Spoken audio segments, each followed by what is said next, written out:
Hello and good morning, everybody. Welcome to Hamlin Middle School in Springfield, Oregon, as today the Roseburg Dr. Stewarts begin play in Day 3 of the Papa's Pizza tournament hosted by the Emerald Challengers. Today, your Roseburg Dr. Stewarts get ready to take on the Post 6 Barbers as these two teams look to remain undefeated in tournament play. The Doc Stewarts yesterday coming off of a win against Boys of Summer, 12-3. As for the Post 6 Barbers, they were winners yesterday, 10-0 against the Post 58 Crushers and 13-5 against the Mudville 9. Doc Stewarts will look to try and hold on to first place in their division with a win today over the Barbers. But either way, these two teams look to be destined to be playing on Sunday for a spot in the championship battle coming up here in the Papa's Pizza tournament. Joey Keyran here with you on another overcast morning in the Eugene-Springfield area. Today we actually crossed the border into Springfield to play here at this newly remodeled facility at Hamlin Middle School, which has probably some of the best facilities for a middle school almost anywhere in the country, especially here in the state of Oregon. But it's also the home of the Bushnell new college baseball team, as well as the summer team, collegiate woodbat team, the Springfield Drifters, and the facility on display today. And let me tell you, they did it right with the new renovation. We'll go ahead and talk more about that coming up here as we get going with our Roseburg Disposal pregame show. You can let them make the run to the dump for you. Give them a call at 673-7122. Coming up in just a couple of minutes, we'll get a chance to have our pregame interview. Today we talk with Braxton Dill from Glide High School as we continue our series of player interviews here throughout the summer. So we'll have that for you coming up next. Before we go, want to remind you today's game is streaming live online at 541radio.com. It's also on our YouTube channel, 1490 The Score, where you can watch Doc Stewart's baseball throughout the summer and find old games as well. Watch today's game at 541radio.com. Video coverage of Doc's baseball presented by the Cow Creek Tribe. Back after a 2-minute timeout on 541radio.com and on The Score, 92.3 FM and 1490 AM. Hey there, sports fans. Thanks for watching this local sporting event online at 541radio.com. Did you know there's more than one way to watch games online? You can watch games on your laptop or desktop computer, your tablet, or even your smartphone just by going to 541radio.com. But we also use YouTube to stream all of our video broadcasts, which means you could be watching this game on your big screen TV with a number of different streaming devices. You can stream our live YouTube broadcast through your PlayStation or Xbox gaming device, or through streaming devices like Google Chromecast, Apple TV, or Roku. There's plenty of ways to follow this live local sporting event. Plus, you can find past events archived on 1490 The Score's YouTube channel. Find us on YouTube and subscribe today to keep up with the latest in local sports coverage.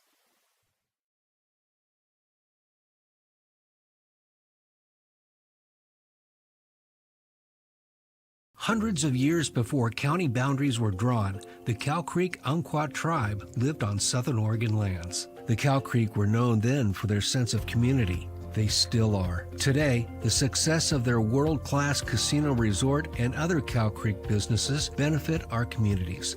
The Cow Creek Foundation has given over $20 million to Southern Oregon charities. The Cow Creek Umpqua tribe, a Southern Oregon tribe and a giving people. Working from a hot tin shed, Paul W. Klipsch, genius and maverick, designed and hand-built his first commercial loudspeaker with the intention of bringing live music right into your living room. Today, we still make them like we used to. By hand, with passion, with pride. Klipsch Heritage Loudspeakers. Give Klipsch Heritage speakers a listen at Good Vibrations. Top of the Hill, Northeast Stevens in Roseburg.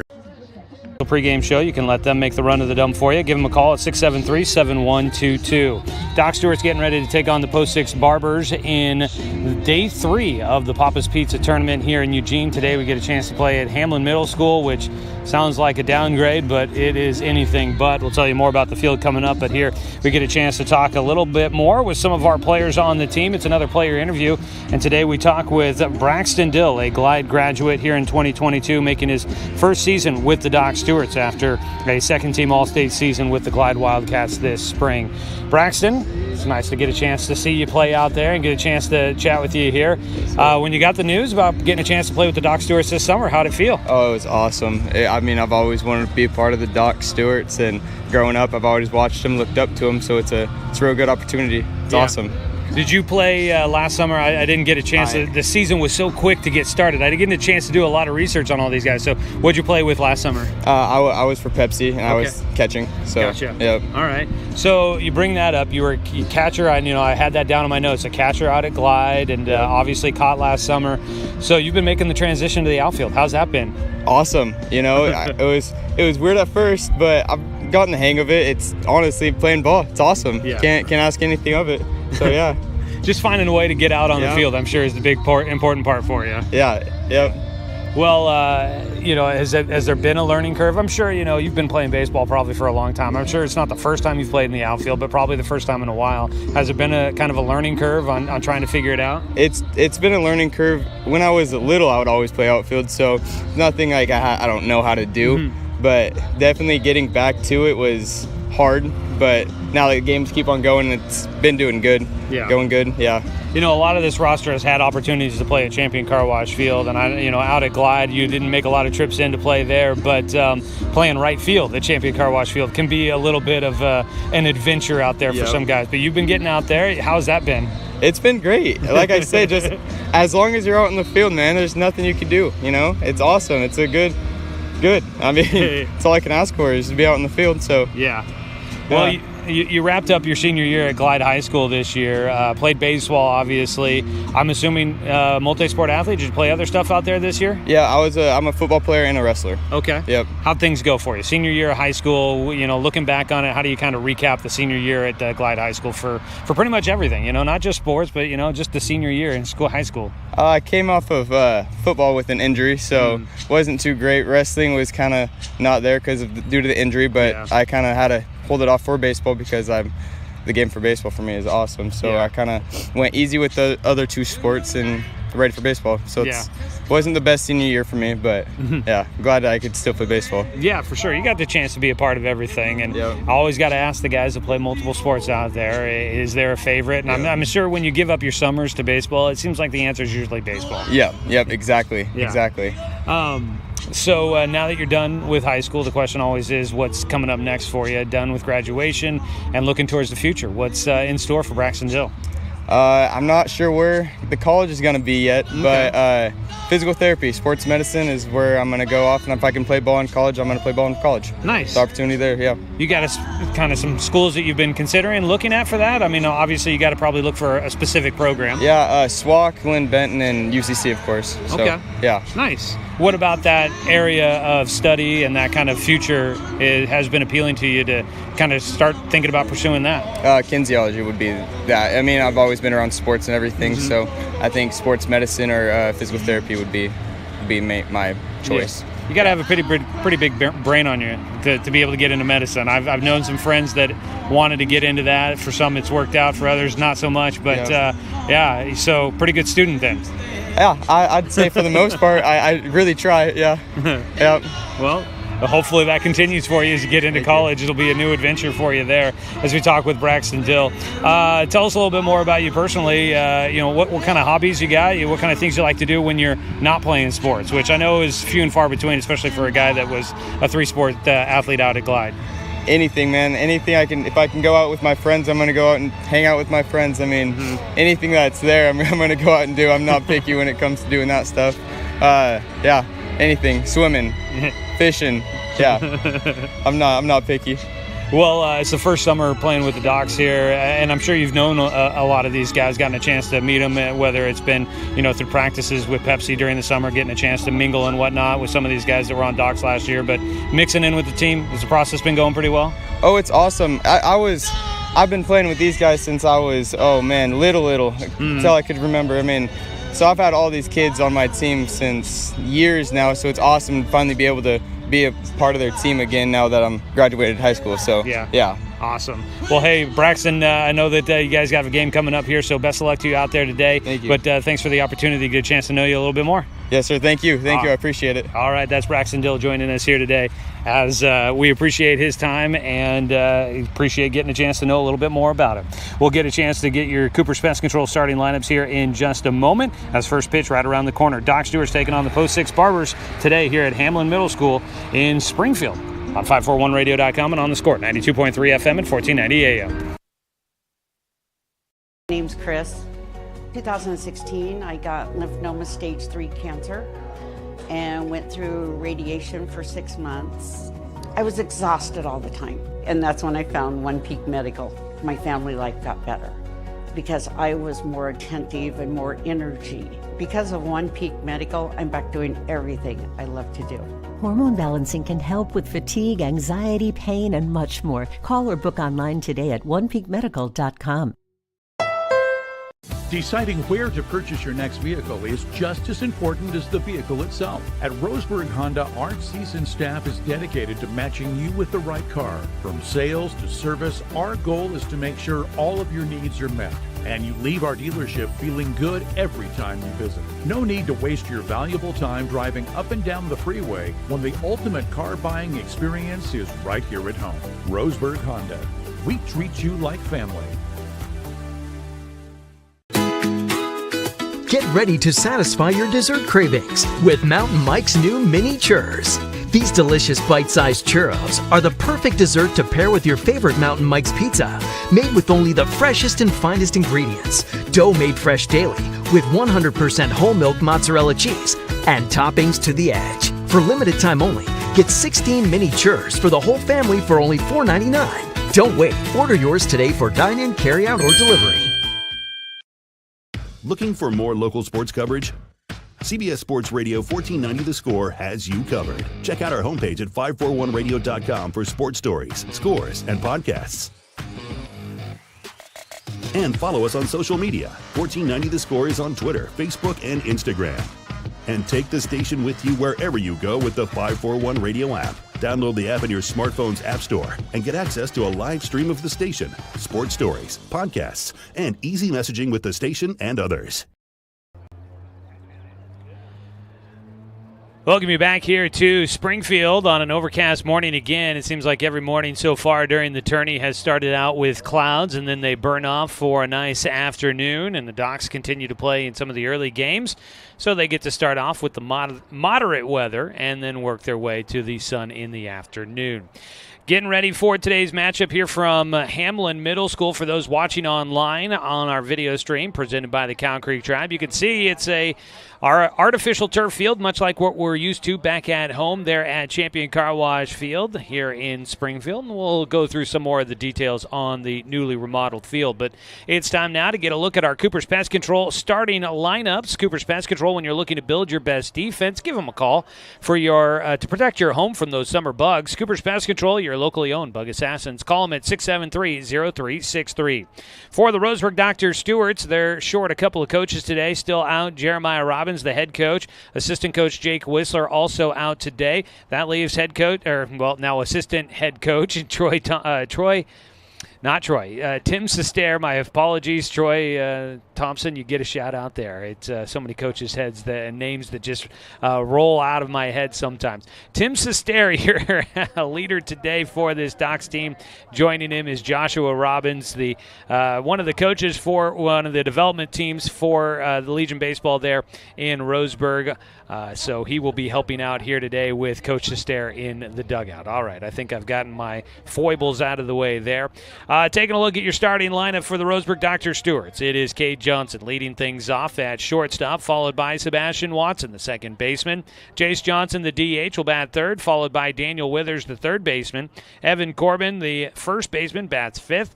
Braxton Dill in right field hitting sixth, and then Eli Jacobs, the left fielder, will bat seventh. Batting eighth and playing at catcher is Parker Burke. Carson Dunn, the center fielder, will bat in the 9 position. And that is a look at your starting lineup for the Doc Stewarts. DH being utilized for starting pitcher Ever Lamb. That is a look at your batting lineup for the Docs out there on the field. For the Post 6 Barbers, it will be Jonah Hergert on the mound, a right-hander who I guess comes from Shadow Ridge, Arizona High School. He moved down there last year, but moved back here to the Portland metropolitan area where the Post 6 Barbers hail from. Moved back to town for the summer to play for head coach Joe Duran and the Post 6 Barbers. He had previously been a high schooler up there in the Portland area, but decided last summer after the season to move on down to Arizona, and he's back with the Barbers here this summer. He'll be on the mound throwing for the Barbers, who come in at 15-5 on the season. The Doc Stewarts are 13-6.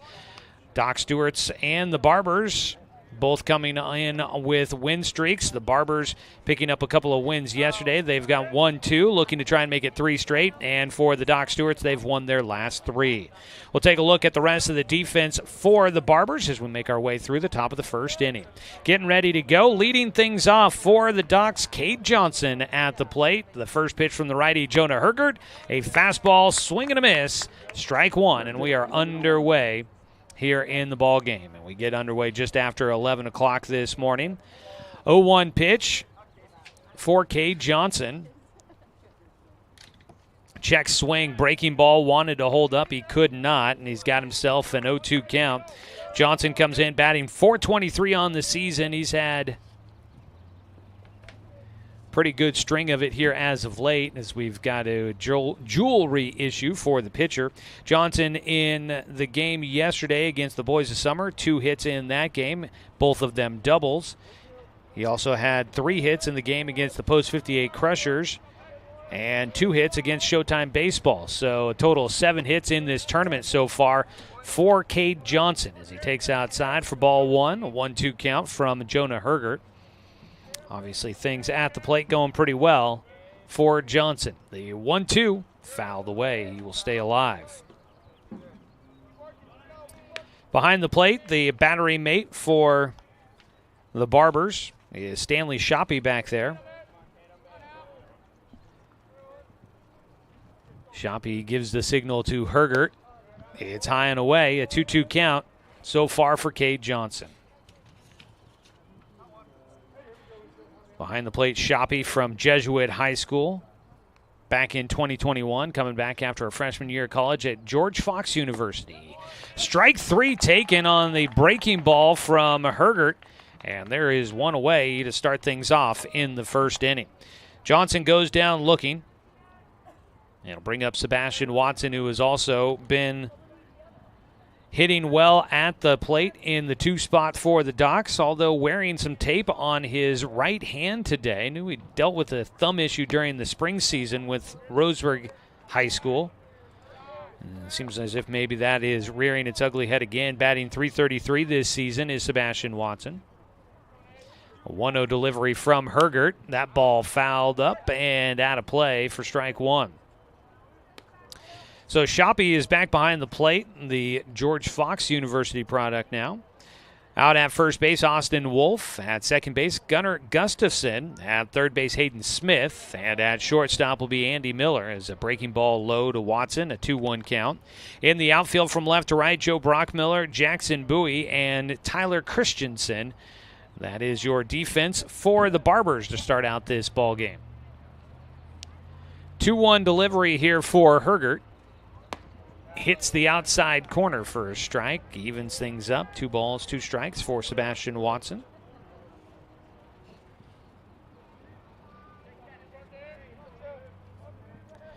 The 2-2. Reaching for it. A couple of hops towards shortstop. Picked up. Throw to first is low. Not going to be in time either. And Sebastian Watson will have our first hit of the ball game for your Roseburg Dr. Stewarts. 1 on with 1 out. As Watson will beat that out. The throw by Andy Miller was short on a kind of bounding ball through the left side. Just took a little while to get to shortstop. Played back in the hole a little bit. And the long throw not in time. First hit of the ball game is brought to you by MSK True Value. Make sure you don't swing and miss with your next home project. Head to MSK True Value and Building Supply located in Myrtle Creek in Tri-City. Hergert rears back, tries to fire in his top speed. And misses outside on the first pitch to Jace Johnson.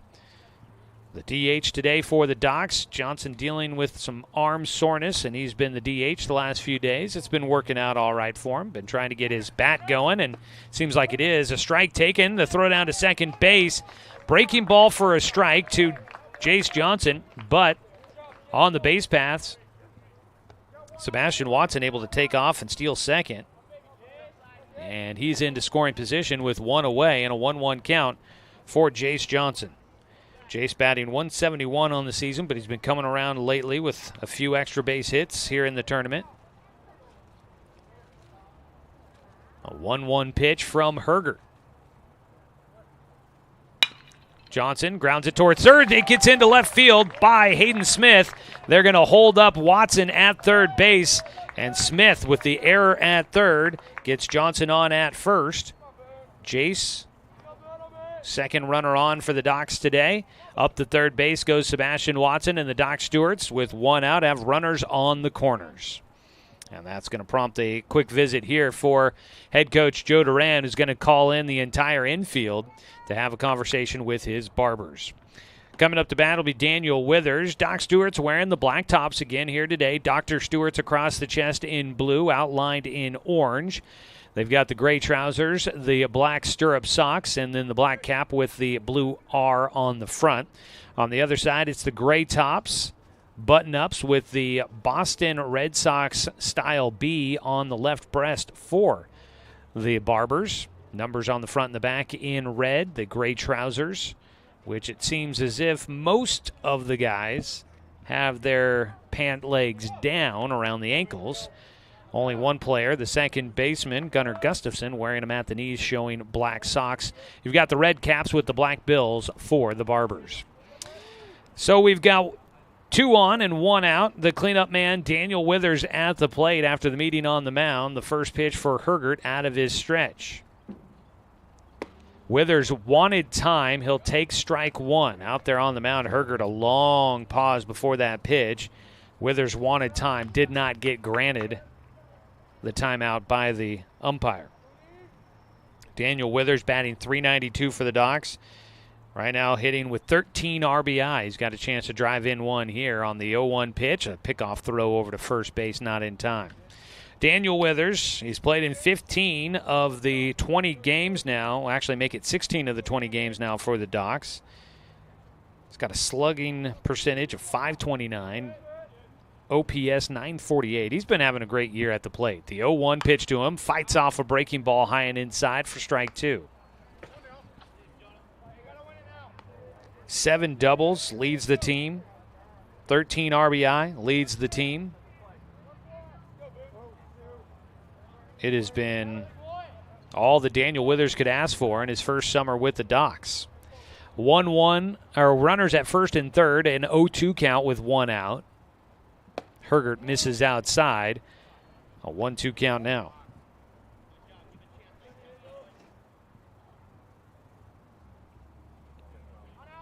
At first base, Jace Johnson. At third base, Sebastian Watson. Hergert's pitch. It got him. Now, breaking ball too far inside, grazes Daniel Withers, and he will get the free trip down to first base. Up to second goes Jace Johnson. They are loaded with 1 out. Here in the top of the first inning for the Roseburg, Clint Newell, Dr. Stewart's. That'll bring up Evan Corbin, who had a big day at the plate yesterday. 3 hits in the game, drove in 4 runs. The first pitch pops this one up. Shallow right field area. Charging in Tyler Christensen. He makes the catch. He'll throw to the plate. And that'll be in time to hold up Sebastian Watson there. Some confusion, it looked like, between Christensen and Gustafson. The second baseman going out in the vicinity. Christensen coming in, and I think there was confusion at the last minute on who was going to take that ball. Christensen makes the adjustment, gets underneath it. There's 2 down.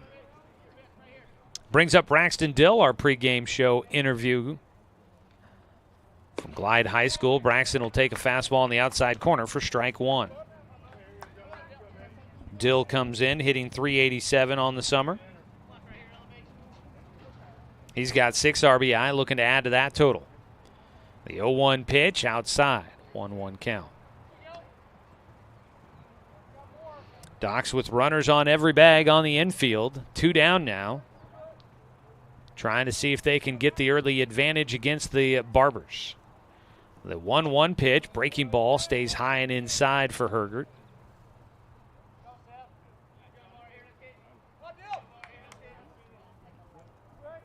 Two balls and a strike.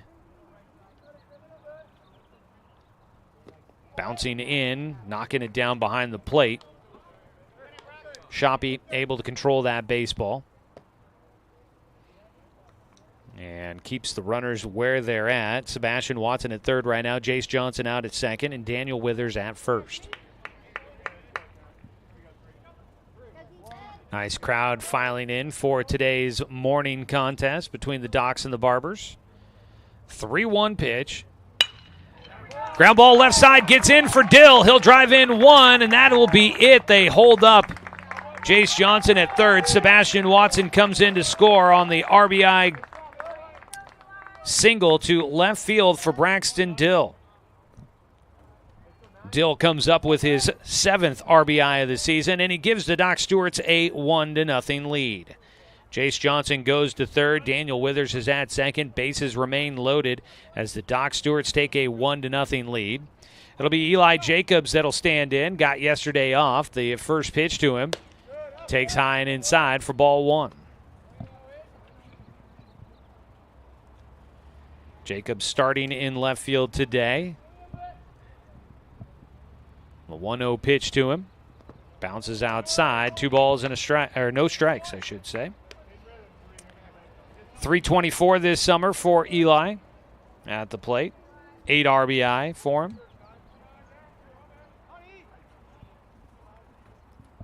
The 2-0 from Jonah Hergert. Misses low and inside, and he's got a 3-0 count. A walk would bring in a run for the Docks here.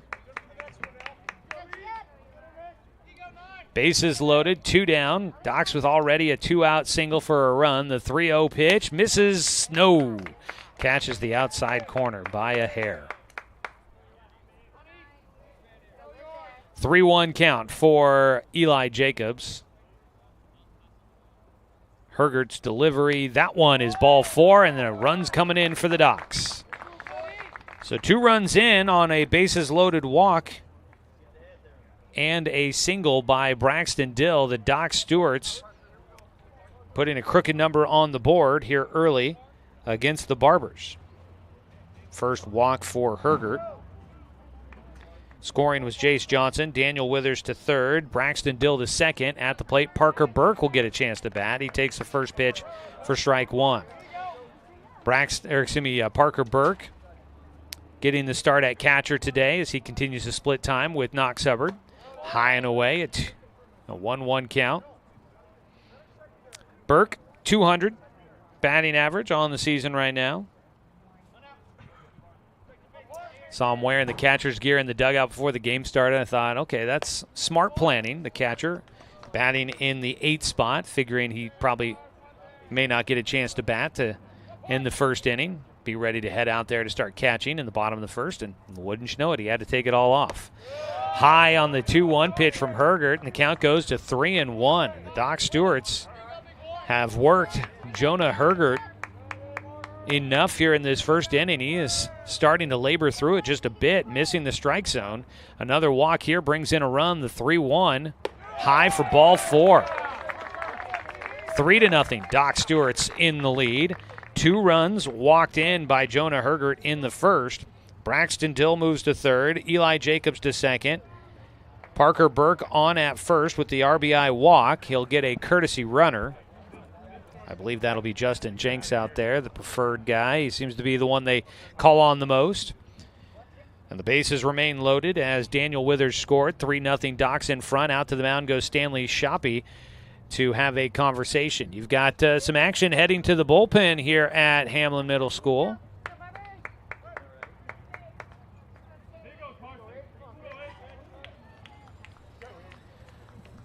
Heading out there were Connor Werner and Cooper Smith heading out to the bullpen to play some catch. First pitch swinging for Carson Dunn. He's the 9-hitter to the plate for the Docks here in the first inning. Bullpens are located out beyond the outfield fences here at Springfield's Hamlin Middle School at the Hamlin Sports Complex. The 0-1 to Dunn. Chops a grounder towards third. Short hop for the third baseman. Throws it away at first. Hayden Smith, the lazy throw to first, gets into foul territory. 2 runs have come in. A third run heading to the plate. In safely. And all the way to third goes Carson Dunn as the Doc Stewarts will plate 3 more here in the first and lead 6-0 against the Barbers. So Dunn gets on with the error. Hayden Smith made a great play on the short hop with the glove, but his throw to first kind of didn't set himself, just tried to flip it that direction, and it gets away. And that allows 3 runs total to score. We go back to the top of the order. Cade Johnson will bat for a second time here in the first inning. He hits with Carson Dunn at third and 2 away. First pitch, strike 1 to him.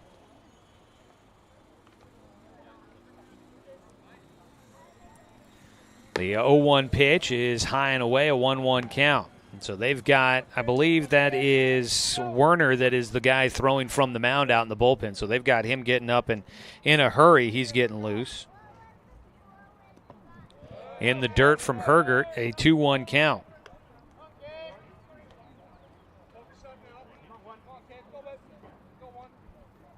So things have definitely gotten out of hand for Jonah Hergert here in the first inning. He does catch the outside corner on a 2-1 pitch to Cade Johnson. 2 errors here in the first inning. 2 hits and 2 walks. And a hit batter in there as well. 2-2 pitch. Misses low and inside to Cade Johnson. Full count. Johnson struck out looking to start off this first inning, but gets a chance at some redemption here. A 3-2 pitch from Hergert. Delivery in. Johnson pops it up in the air out towards center field. Charging in to make the catch is Jackson Bowie, and that will finish it out in the first inning. But the Doc Stewarts will take a 6-0 lead after a half inning of play. 6 runs come in on 2 hits. There were 2 errors and 1 runner left on base. We'll head to the bottom of this first. We'll get you your Cooper's Pest Control starting lineup for the Barbers when we return on 541radio.com and on the Score, 92.3 FM and 1490 AM. Hey there, sports fans. Thanks for watching this local sporting event online at 541radio.com. Did you know there's more than one way to watch games online? You can watch games on your laptop or desktop computer, your tablet, or even your smartphone just by going to 541radio.com. But we also use YouTube to stream all of our video broadcasts, which means you could be watching this game on your big screen TV with a number of different streaming devices. You can stream our live YouTube broadcast through your PlayStation or Xbox gaming device, or through streaming devices like Google Chromecast, Apple TV, or Roku. There's plenty of ways to follow this live local sporting event. Plus, you can find past events archived on 1490 The Score's YouTube channel. Find us on YouTube and subscribe today to keep up with the latest in local sports coverage.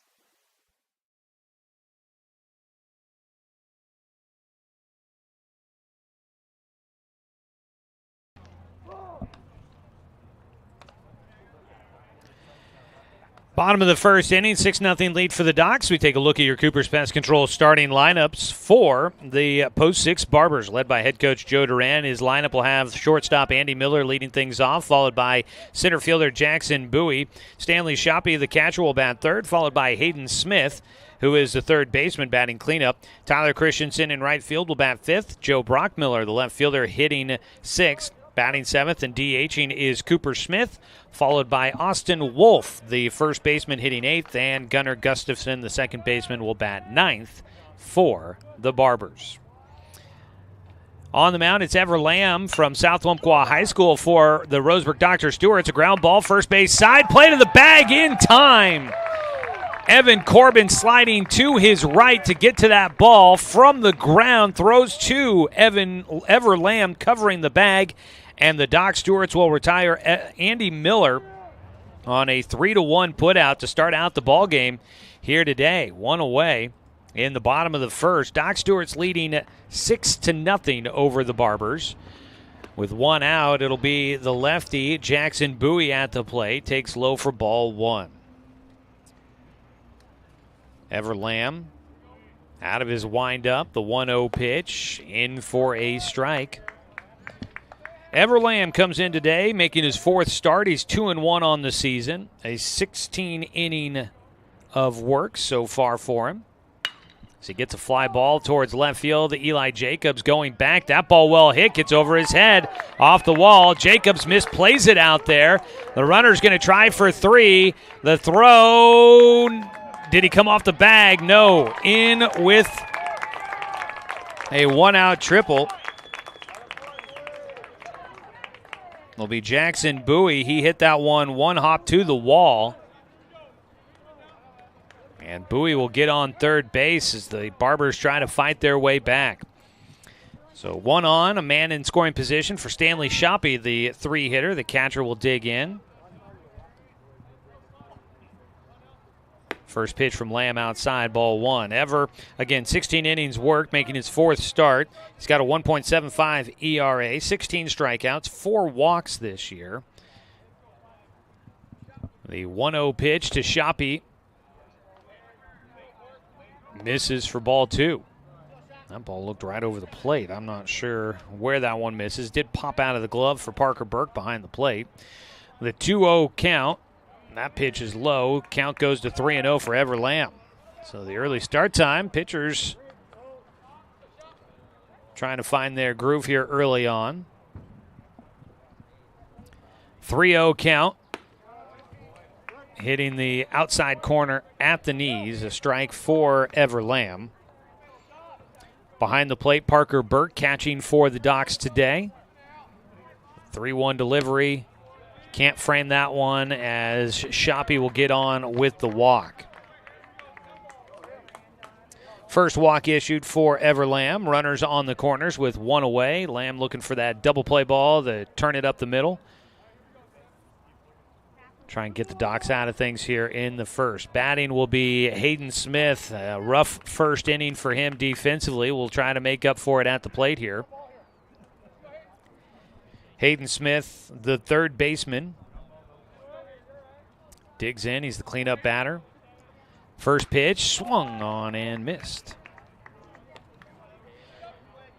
Second team All-Stater this year for Hayden Smith from Gladstone High School. Be a senior coming up next year there for Gladstone. Stands in with runners on the corners and just one out. The 0-1 from Lamb outside. Out at first base. Double check on who's running out there for you. Shoppy continue. He runs for himself, the catcher. They don't utilize the courtesy runner. Ball fouled off, right side. 1-2 count for Shoppy. This Barbers team coming off of a 10-0 win over the Post 58 Crushers yesterday and a 13-5 win over the Mudville 9. Docs will be playing Mudville tomorrow. Runner going from first, swing and a miss for strike three. The throw goes out to second base, gets away. And one run came in to score, makes it 6-2. Sorry, makes it 6-1. I'm jumping ahead of myself here. The runner gets all the way to third. Strikeout at the plate for Hayden Smith. First of the game for Ever Lamb. 2 down. The Docs had a chance to try and get out of it. The throw went all the way through. It looked like Sebastian Watson was going to cut it off, but then he ducked out of the way to let it go through. It hit off the runner, Shoppy, as he was running in, and then it kicked into right field, it looked like to me, and that allowed him to get all the way to third. Jackson Bowie stole home to score on that one as Shoppy was stealing second. So 2 outs, a line drive shot will get into center field. There is the second run here in the first inning for the Barbers. His offense is going to be rolling for both teams, it looks like. Tyler Christensen comes through with a RBI single. That scores Shoppy.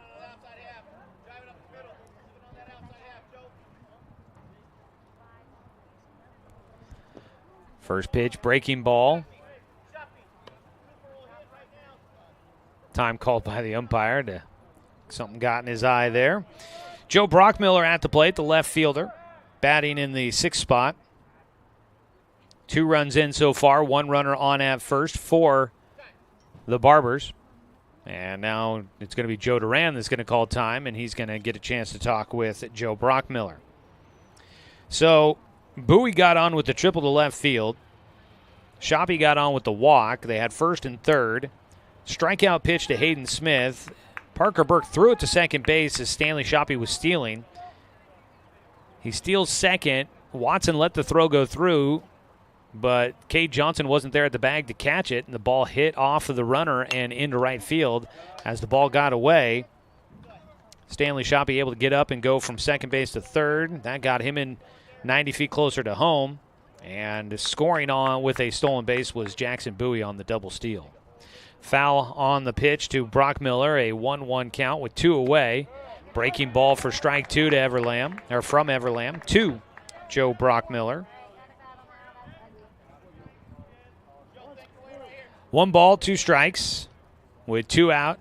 Lamb trying to get out of things here. Still a 4-run lead for the Docs after the big first inning. Runner going. That ball crushed in the air out towards center field. Long run. Eli Jacobs at the wall. That ball goes off the fence. 1 run will score. In with a double is Brockmiller. And it's now a 3-run ball game. A couple of balls well hit by this Barbers club. Scoring from first was Christensen.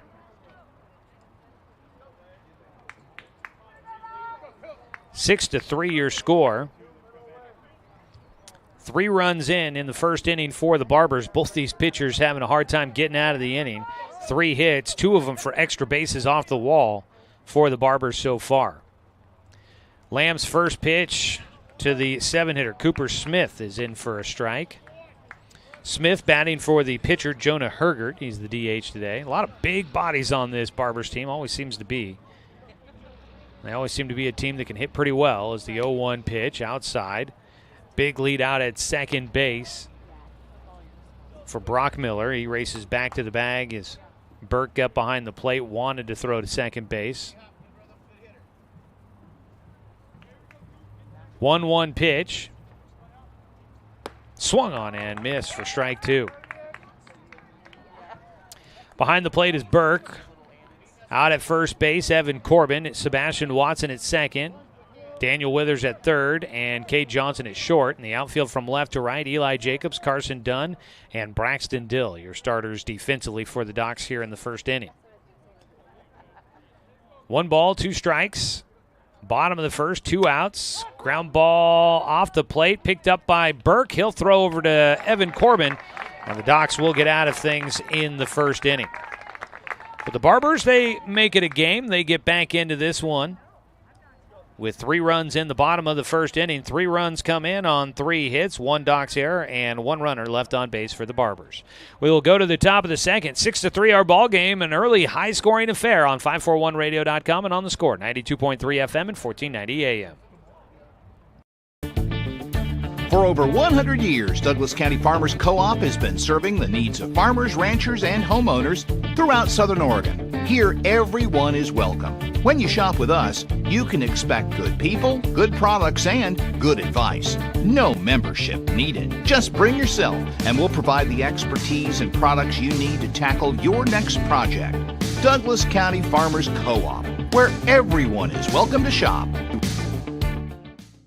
My wife and I moved to Oregon to raise a family, set our roots, and to have a lot of fun outdoors. We quickly realized that we needed a truck or a rig for the projects that we were doing in the backyard. When we were looking to find a place to finance our truck, we asked our patients, and everyone recommended Cascade Community Credit Union. It was so easy to work with Cascade. Everything was done via email, phone, and we didn't even need to go in. I can't wait to finish up the projects in the backyard, go on more adventures in our truck with our boys, and I look forward to working with Cascade again in the future.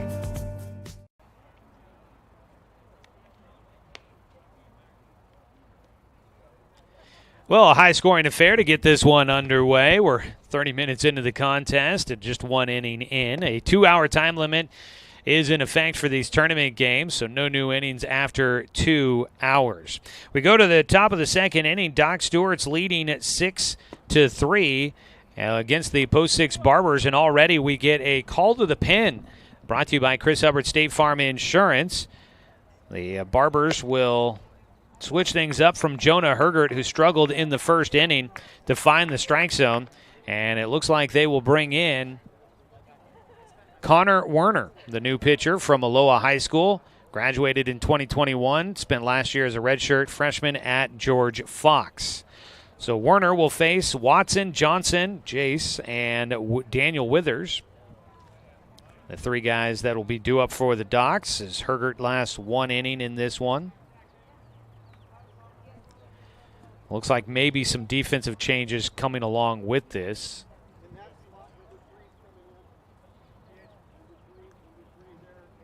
So they keep Hergert in the game. He will enter and play third base for Hayden Smith. Smith struck outs in the first inning and had the couple of defensive errors at third, so I guess he's in the dugout, and we'll have to see how the batting order goes here with them, whether or not how they utilize the DH position here. They probably had to make some sort of, I guess, the DH hitting for the pitcher still. Oh, substitutions. First pitch swinging for Sebastian Watson. Hits one well out to left field, but chasing it down. Joe Brockmiller out there at the warning track will track that one down. First pitch for the new man, Werner on the mound, driven to the warning track, but not quite enough for Sebastian Watson. 1 away here to start out the second inning.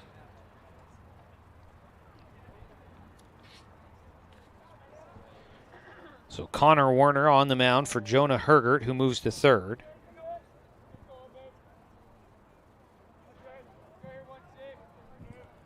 First pitch to Jace Johnson. It's going to drop out into center field. Low fly ball out to center. Jace Johnson gets his first hit of the ball game. Gets on with 1 out. Docs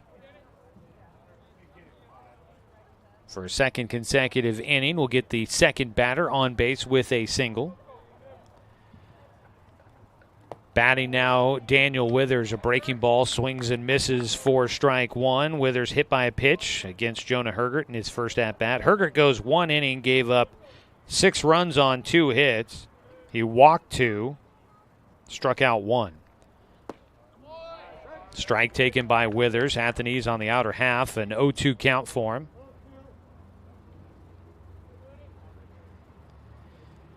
One away, Jace Johnson out at first. Daniel Withers at the plate, the 0-2 delivery from Werner. Breaking ball, fought it off, got a piece of it to stay alive.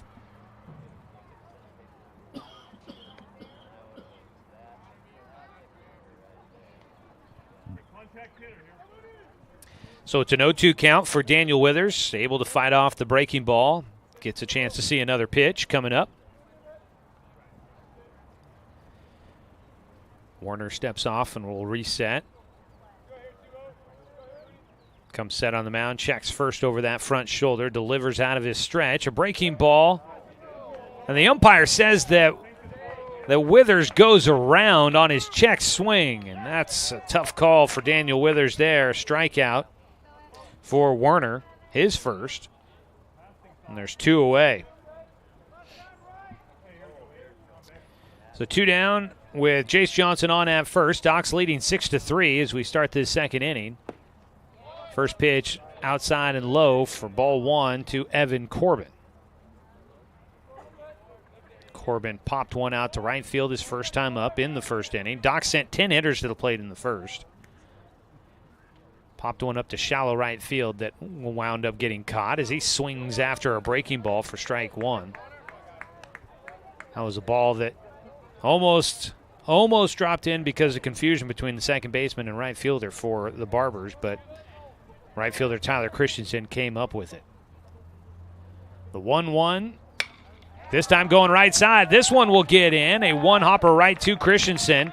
Going opposite field for Corbin. And he has his first hit of the day. Continues some hot hitting here in the Papa's Pizza tournament. Docs with a couple of singles here in the second. Runners at first and second, looking for a two-out rally against Connor Werner. Werner, the reliever, in to start out the second inning. That pitching change again was brought to you by Chris Hubbard State Farm Insurance. It's the first pitch to Braxton Dill, hits the outside corner for strike one. If you've been thinking about making a switch when it comes to your insurance coverage, get in touch with Chris. He's got over 10 years of insurance experience. Chris can make sure that you're getting the coverage you need at a price that fits your budget. Auto, home, life, and more. Contact Chris Hubbard at 541-672-3301 or visit chrisinsures.com for a quote today. A 1-1 count for Braxton Dill with two outs. On at second base, Jace Johnson. At first, Evan Corbin. A delivery from Werner running from second to third. The throw bounces away from Hergert, and Johnson late to get up and go. He might have had a chance to score. He gets the stolen base. So does Evan Corbin behind him. A 2-1 count at the plate for Dill. Jace Johnson, the straight steal from second to third, gets in safely.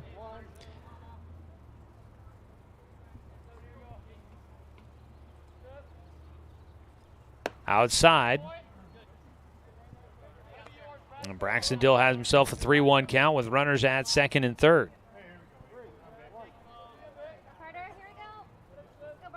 Go, 3-1 pitch from Werner. Hits the outside corner. Full count.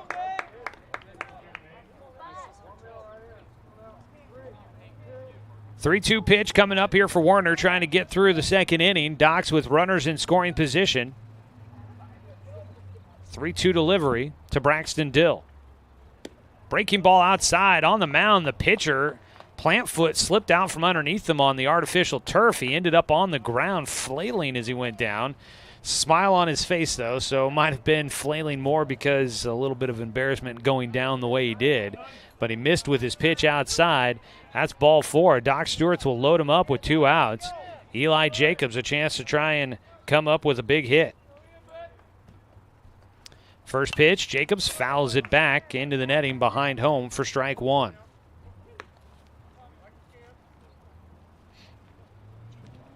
Jacobs in the first inning drew a bases-loaded walk to drive in a run. Could do it again here.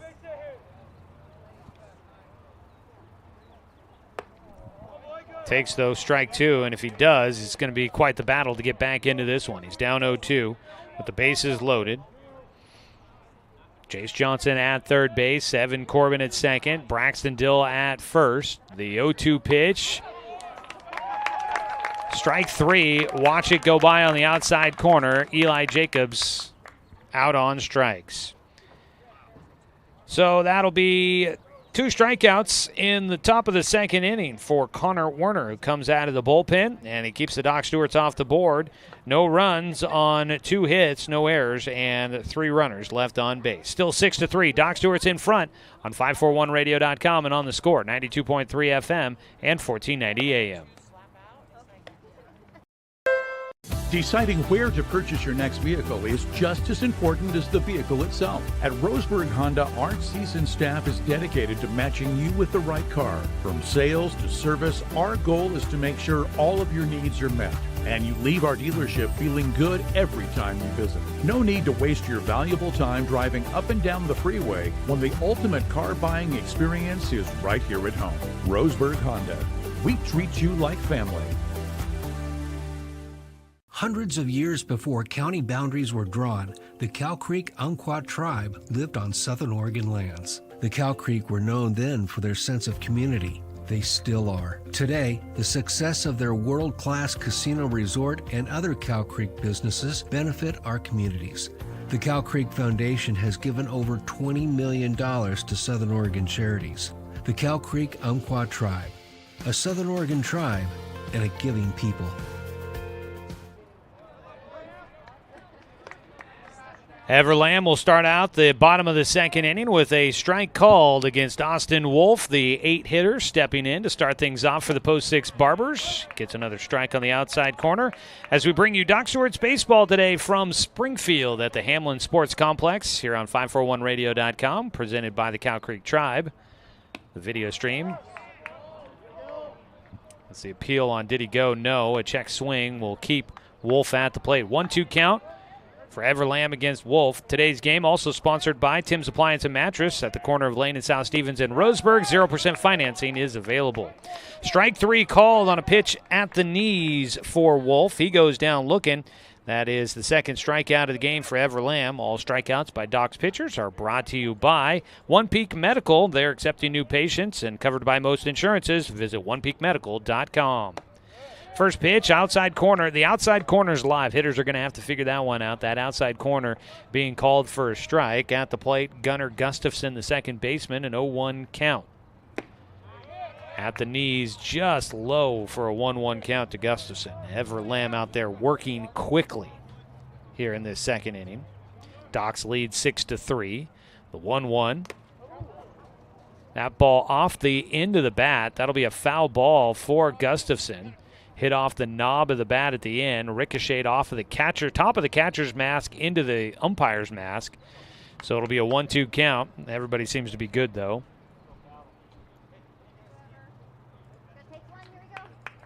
One-two pitch here for Gustafson.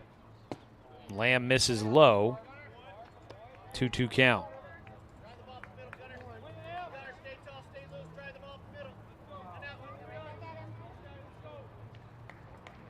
Gustafson will step out before the next pitch here by Lamb.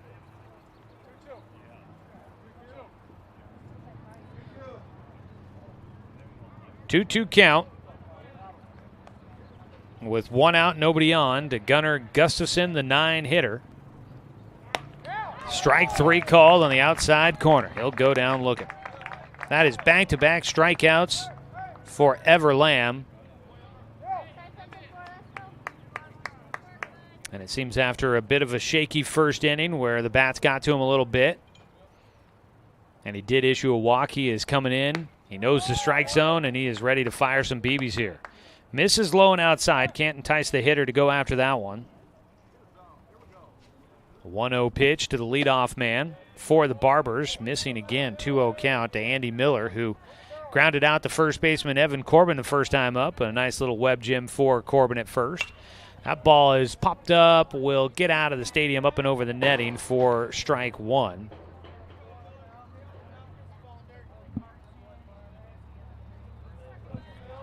Two-one pitch from Lamb. Line drive out towards left field. Drops in for a base hit. Docs were playing deep in the outfield.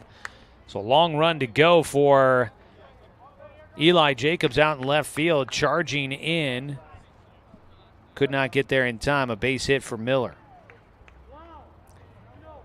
Barbers with a number of balls hit to the wall here in the ball game so far. The Docs playing pretty deep out in the outfield. One on with two away. The lefty Jackson Bowie at the plate. He hits one out towards right field. This one hanging up enough, though, for Braxton Dill, who will track it down and finish things off in the second inning for the Doc Stewarts. No runs on one hit, no errors, and one runner left on base for the Barbers as we go to the top of the third. Docs lead 6-3 on 541radio.com and on the Score, 92.3 FM and 1490 AM. I don't think you realize how much energy you've lost until you start the hormone replacement process. Our energy really started to wane. We were both gaining weight. My sleep pattern got really messed up. One Peak Medical changed our lives individually and as a couple. We're just a lot happier because we feel better. We're not tired and run down, and it just makes our lives easier and happier. Hormone balancing can help with fatigue, anxiety, pain, and much more. Call or book online today at onepeakmedical.com. The innocence of youth. Is there anything any better? But soon they'll be in high school and facing all the same challenges you faced. How to make friends, how to fit in, how to be cool. We want our children to have everything they'll need to live fulfilling and productive lives.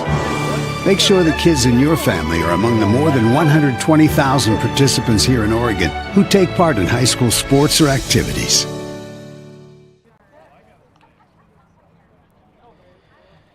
We're 2 innings into this ball game. Doc Stewarts are leading 6-3 over the Post 6 Barbers here in the Papa's Pizza Tournament in the Eugene-Springfield area, hosted by the Emerald Challengers, the Legion Club made up of Eugene and Springfield team players.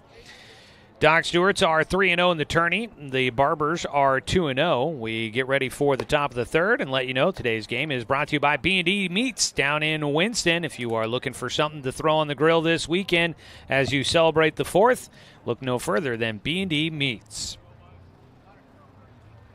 So the Docs with the 6 runs in the first inning, able to take the lead. The Barbers got 3 runs back in the bottom of the first. So you know that offense is there for both these teams, and Docs were able to take advantage of some erratic pitching by the starter Jonah Hergert to build a lead. Now they're trying to hold on to it. First pitch high to Parker Burke, who will start off the ball game here in the top of the third. The 1-0 pitch. That outside corner, it extends a little ways today. 1-1 pitch. And that is the effect of it there. Burke swinging at the outside pitch, just getting it off the end of his bat.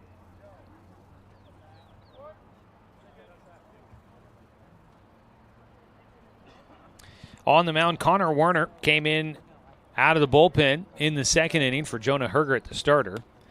Breaking ball from Werner, misses outside, 2-2 count.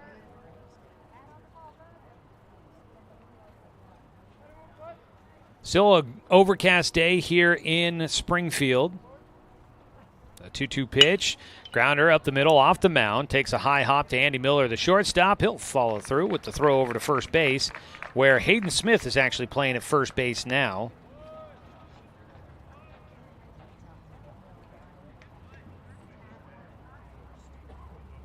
So he is still in this ball game.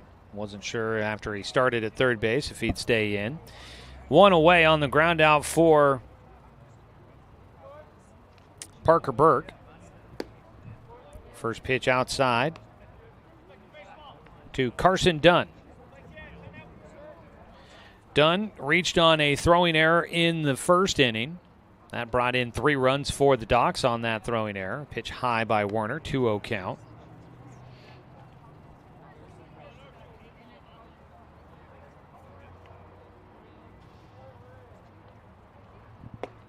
Inside for Dunn, 3 balls, no strikes. Dunn trying to get on base a second time. 3-0 for Werner, who has issued just 1 walk in the ball game. Make it 2 now. That puts Carson Dunn on for a second time. 1 on with 1 out for a 3rd straight inning. Docs get the second batter on base after the first batter commits an out. That prompts a visit out to the mound for Joe Duran to go have a conversation with Stanley Shoppy and the pitcher Connor Werner.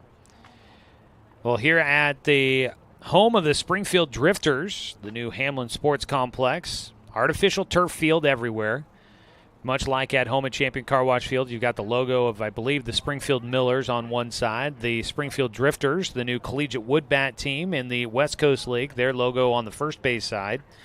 Stadium capacity, 1,900 people can fit in here. They're still putting some of the final touches on it. Unfortunately, it doesn't look like they have the measurements on the distance for the fence. It feels tight. It feels like a smaller ballpark here. Maybe it's the wind helping out. First pitch to Cade Johnson is outside for ball 1. Johnson looking for his first hit today. 0 for 2 so far. Committed actually the first and third outs in the first inning, unfortunately. 1-0 pitch for Cade. Dunn is running. Pitch outside. Shoppy throws to second. It's not in time. Dunn in with the stolen base. Almost looked a bit like a pitch out there by the Barbers. But Dunn with his speed got a good jump. Throw wasn't a bad one, but just behind as the tag applied by Andy Miller, the shortstop, was swiping as Dunn was sliding by. In for a strike to Cade Johnson. Doc's leadoff man, a 2-1 count. 1 out so far here in the top of the third. Doc's leading 6-3. Ground ball back up the middle, knocked down by the second baseman. Throw from his knees will get Johnson at first. That was as the ball was coming out of the glove. The first baseman, Hayden Smith, dropped it as he was pulling it out of his glove, looking to try and maybe throw it to get Carson Dunn at third. So out at first base is Cade Johnson on a pretty spectacular play by Gunnar Gustafson. He was covering the bag at second, trying to hold on. Dunn was headed back to his position at second base as the pitch came in. It went back up the middle. He had to make a dive and just barely got it. Now at the plate, Sebastian Watson. Ground ball to shortstop. Throw to first off target. Docs will get a run as Sebastian Watson gets on base. It's 7-3. Dunn will score as the Docs manufacture one here in the third. Single and an RBI there for Watson. Maybe? No, they put it up as an error. So we'll stick with that. I could see that. Throw was going to have to be perfect to get Watson. Chase Johnson bats with 2 out and 1 on at first. Docs with a run in to make it 7-3.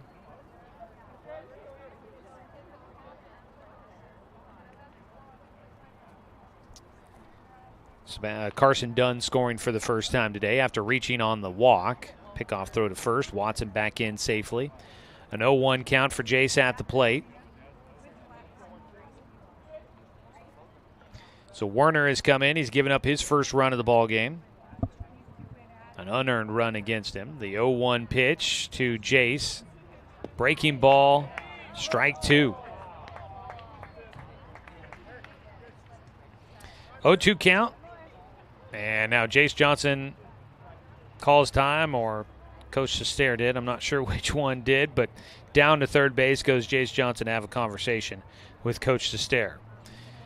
Here in Springfield, looking at 64 degrees right now, expecting temperatures to hit close to 80 this afternoon. Clouds overhead. Those will start burning off in the 1 o'clock hour, it looks like. So maybe as our game is wrapping up. Actually, unless they burn off before 1 o'clock, it'll probably be after our game wraps up. 0-2 pitch, runner going from first. They pitch out, throw down to second base, throw off line. Sebastian Watson steals second. Second time that he has stolen second here in the ball game. And the Doc Stewarts have a man at second with a 1-2 count at the plate for Jace Johnson. Jace looking to try and drive in a run and help the Docs extend their lead, on top by 4 at the moment. Werner, the 1-2 pitch. Breaking ball fouled off just a bit ahead of that pitch, it looked like, for Johnson. Got it off the end of his bat. Did make contact, though, so he gets another look at it. Coach Sestair down at third base for the Docs today. Out at first base, Coach Robbins. No, not that one. It's Coach Joshua Robbins down there at first. The nephew of Coach Jeremiah Robbins. Played at North Medford High School. A 1-2 pitch here for Jace Johnson. A step off and a look to second base. That's where Sebastian Watson's hanging out.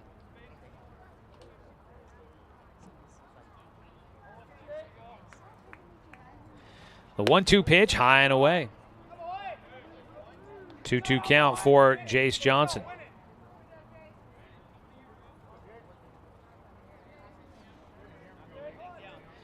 Two balls, 2 strikes. High and inside, Jace with a full count against Connor Werner. Doc Stewart's were 3-0 against the Barbers last year in Legion play. But the Barbers did make it 1 game further than the Docs in this AAA state tournament. It's a 3-2 pitch, high but swung on and missed for strike 3. Jace Johnson chases probably outside the zone, not 100% sure, but he does swing and miss for the final out here in the third inning. Docs do get 1 run, though. 1 run comes in on no hits. There was 1 error for the Barbers and 1 runner left on base. 7-3 your score going to the bottom of the third on 541radio.com and on the Score, 92.3 FM and 1490 AM. Years before county boundaries were drawn, the Cow Creek Umpqua tribe lived on Southern Oregon lands. The Cow Creek were known then for their sense of community. They still are. Today, the success of their world-class casino resort and other Cow Creek businesses benefit our communities.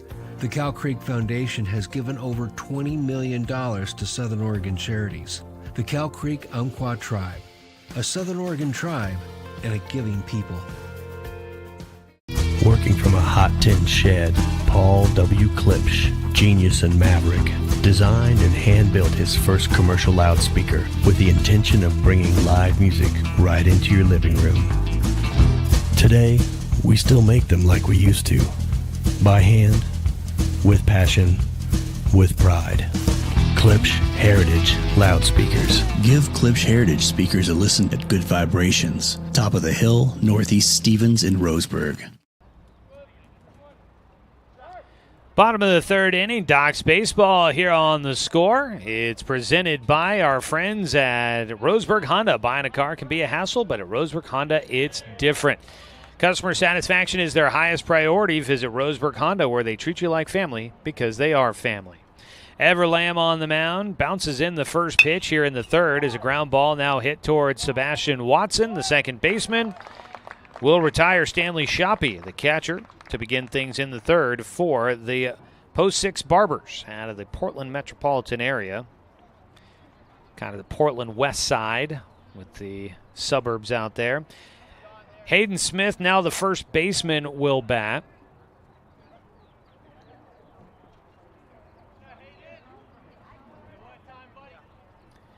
Hayden struck out swinging in the first inning. They'll dig in here with one out, nobody on. Everlam, first pitch, low again for ball one. Hayden Smith, mentioned from Gladstone High School, class of 2023. He grounds one left side. Diving attempt by Withers at third. Can't get to the bounding ball into left field. A base hit for Smith. He gets on base for the first time today. And for the Barbers, that'll be their fifth hit of the contest. One on, one away. Tyler Christensen bats. The right fielder, an RBI single back in the first inning.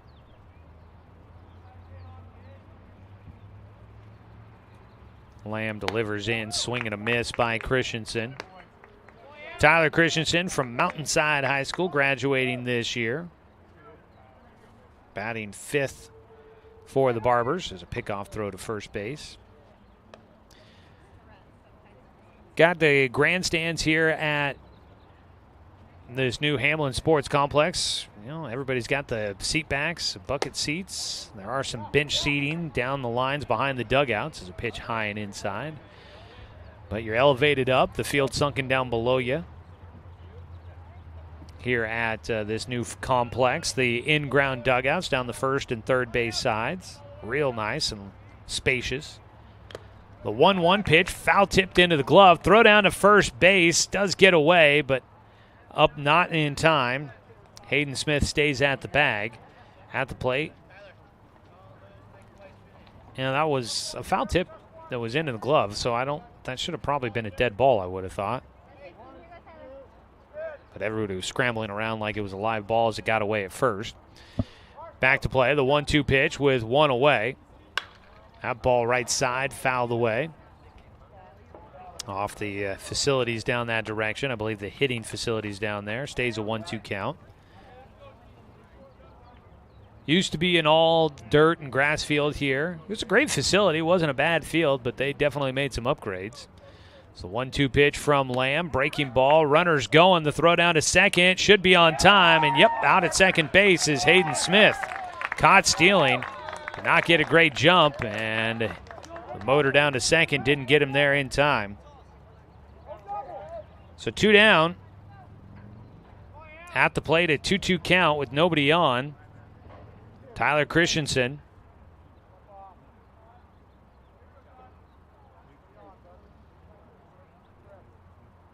The 2-2 pitch.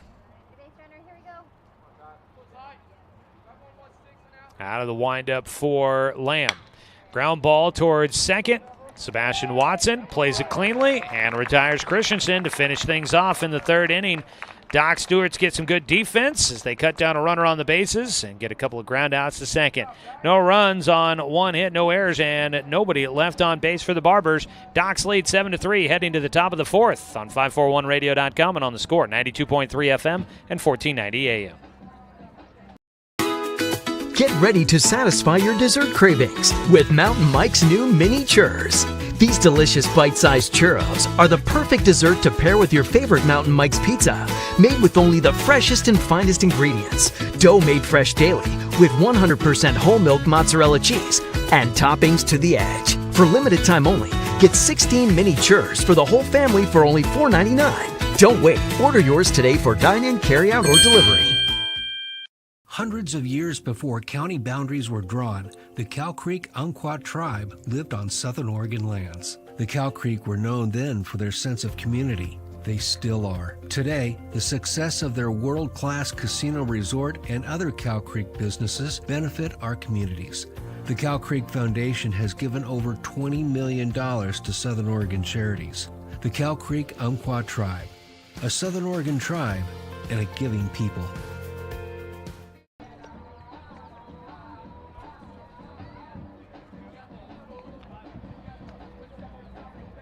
Oh, another new pitcher coming in for the Post 6 Barbers.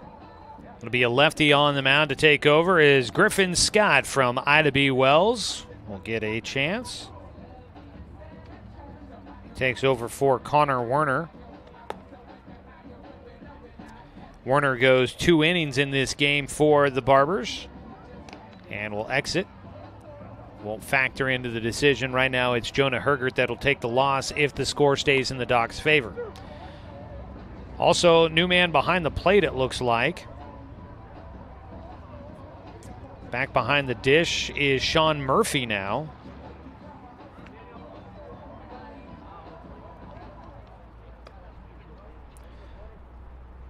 So a couple of changes there. Murphy will be the catcher as Stanley Shoppy exits the game. Still Hayden Smith at first. At second base, that might be Shoppy out there, actually. Yeah, that looks like a 5. It was number 6, Gunnar Gustafson, at second at earlier. First pitch from the lefty Griffin Scott.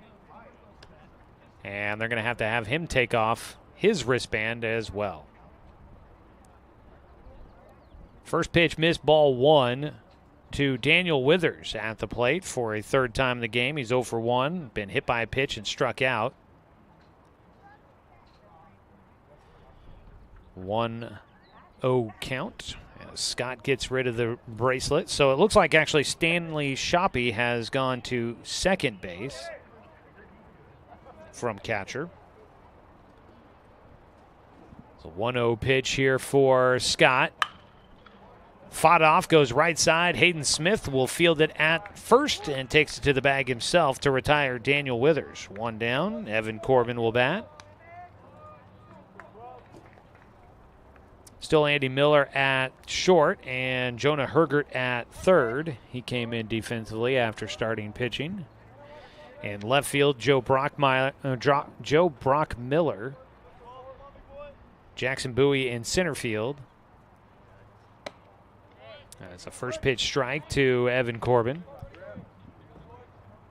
And Tyler Christensen in right. So it looks like Gunnar Gustafson has come out of the game defensively. The 0-1 pitch from Scott. Breaking ball from the lefty to the righty. Misses low and inside. Big sweeping breaking ball there for Scott. Connor Werner goes 2 innings in this game before we get our second pitching change, brought to you by Chris Hubbard State Farm Insurance. Low and inside, a 2-1 count for Evan Corbin. If you are looking to make a change yourself, you can get in touch with Chris. You can make sure you're getting the coverage you need at a price that fits your budget, auto, home, life, and more. Chris Hubbard at chrisinsures.com. Visit for a quote today. He could help get you insurance that probably helps cover medical bills, I'd imagine. Evan Corbin heads down to first with a hit by pitch. That is the second hit batter for the Docs today. 3 pitchers so far for the Barbers used in this one. Scott will face Braxton Dill. He's 1 for 1 with a walk and a single. He's driven in a run as well.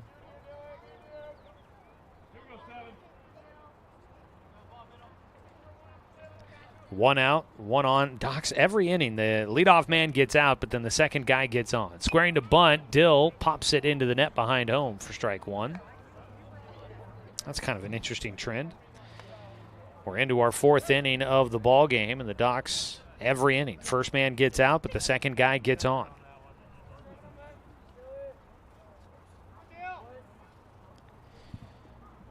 Dill trying to keep this inning with runners moving around the bases.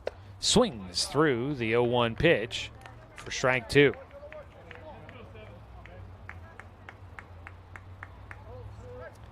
Dill scored also in that first inning on the throwing error by Hayden Smith, the third baseman. That brought in 3 runs for the Docs. The 0-1 outside from the lefty.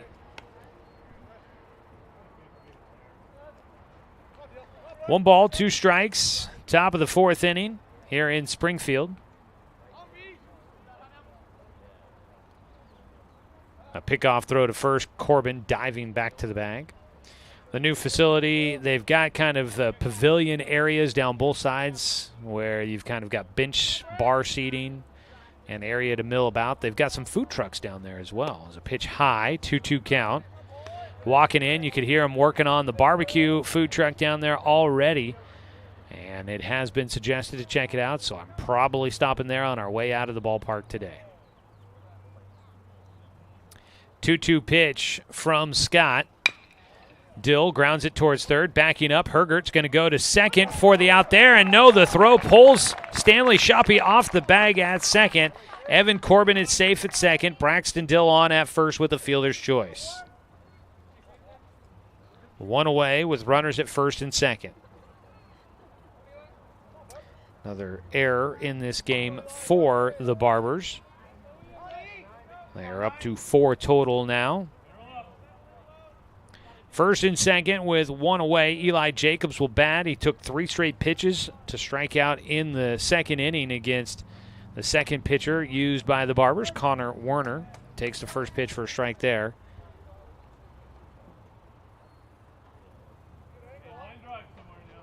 Jacobs in the first inning drew a bases loaded walk and eventually scored. The 0-1 pitch to Eli. Squares to bunt. Takes it back for ball 1.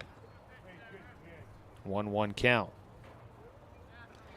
Roseburg Dr. Stewart's has been on the road for a while. I think we got so accustomed and used and comfortable to playing at home as the season started out. Feels like they've been on the road forever. It's a 1-1 pitch coming up here for Jacobs. Swings through the breaking ball for strike 2. Did some math last night. Docs have played 8 straight games on the road now. The last 8 straight. I think this would be number 9 on the road for them. Last time they played at home was last Tuesday, so a little more than a week ago. Docs played their first, 12 of their first 13 games were played there at Champion Car Wash Field. That pitch comes inside to Eli Jacobs. It'll beat him. Try to get that sweeping curveball for Griffin Scott to cut in on the right-handed batter from the lefty. And he will hit his second batter. Out of the dugout comes Coach Joe Durand for a mound visit with the bases loaded and 1 out here in the top of the 4th inning. Doc Stewart's Baseball Today brought to you by Barnes Heating and Cooling, your complete energy company. Visit barnesheatingandcooling.com or call them at 541-459-1545. Bases full. With 1 out in the top of the 4th, Docs leading 7-3 over the post 6 Barbers. A win today, I think it's already set that the Docs will be playing on Sunday. You had to finish top 3 in your division to get there. I think it's pretty set that the Docs will be already at 3-0 in the tournament, but a win here today pretty much takes any guessing work out of it. First pitch to Parker Burke. From the lefty, Griffin Scott is in for a called strike.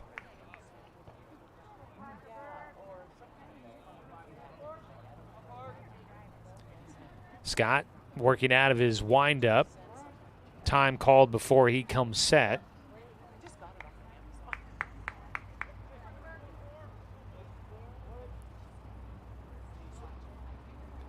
Final numbers for Connor Werner. The 0-1 pitch. Burke pops one out towards right center.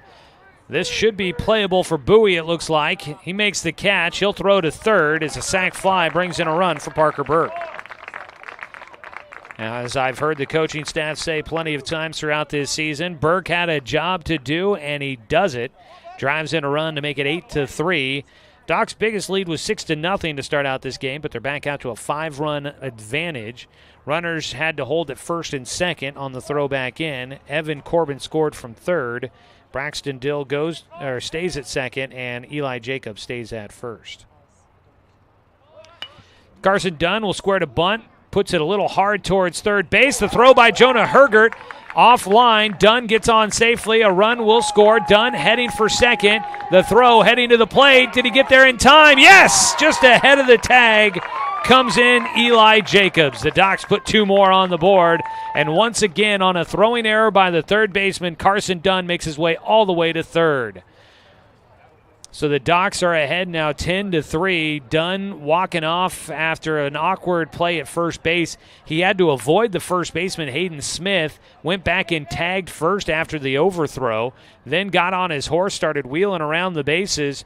2 runs come in. Dill easily scored on the throwing error. Jacobs from first comes around to score just ahead of the tag. And Carson Dunn goes all the way first to third on the throwing error. So a man at third with 2 outs. Doc's up by 7. First pitch swinging for Cade Johnson. Pops to center field. Should wrap it up. Underneath it, Jackson Bowie for the out. Been a tough day at the plate for Cade Johnson so far.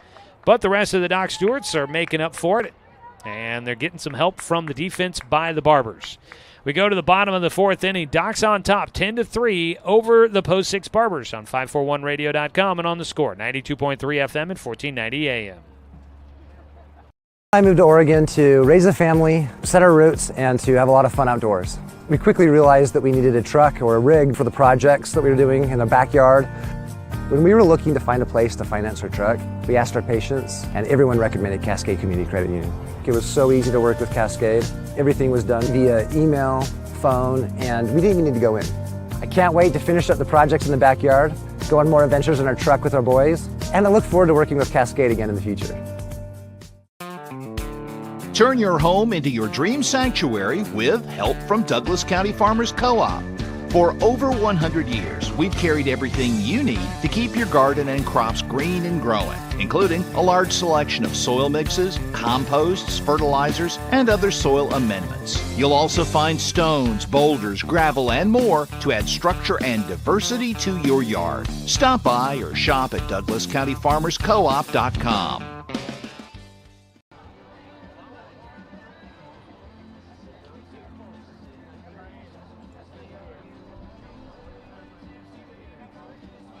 Welcome you back here to Springfield, where the Roseburg Clint Newell Dr. Stewarts are ahead of the Post 6 Barbers by a score of 10-3. First pitch from Ever Lamb out there still dealing for the Docs. He gets it in for strike 1 to Joe Brockmiller. Miller will foul off the second pitch, an 0-2 count. Brockmiller out in left field. He had a double his first time up. Out to center field off the wall out there and pretty much dead center field. The 0-2 pitch from Lamb well outside.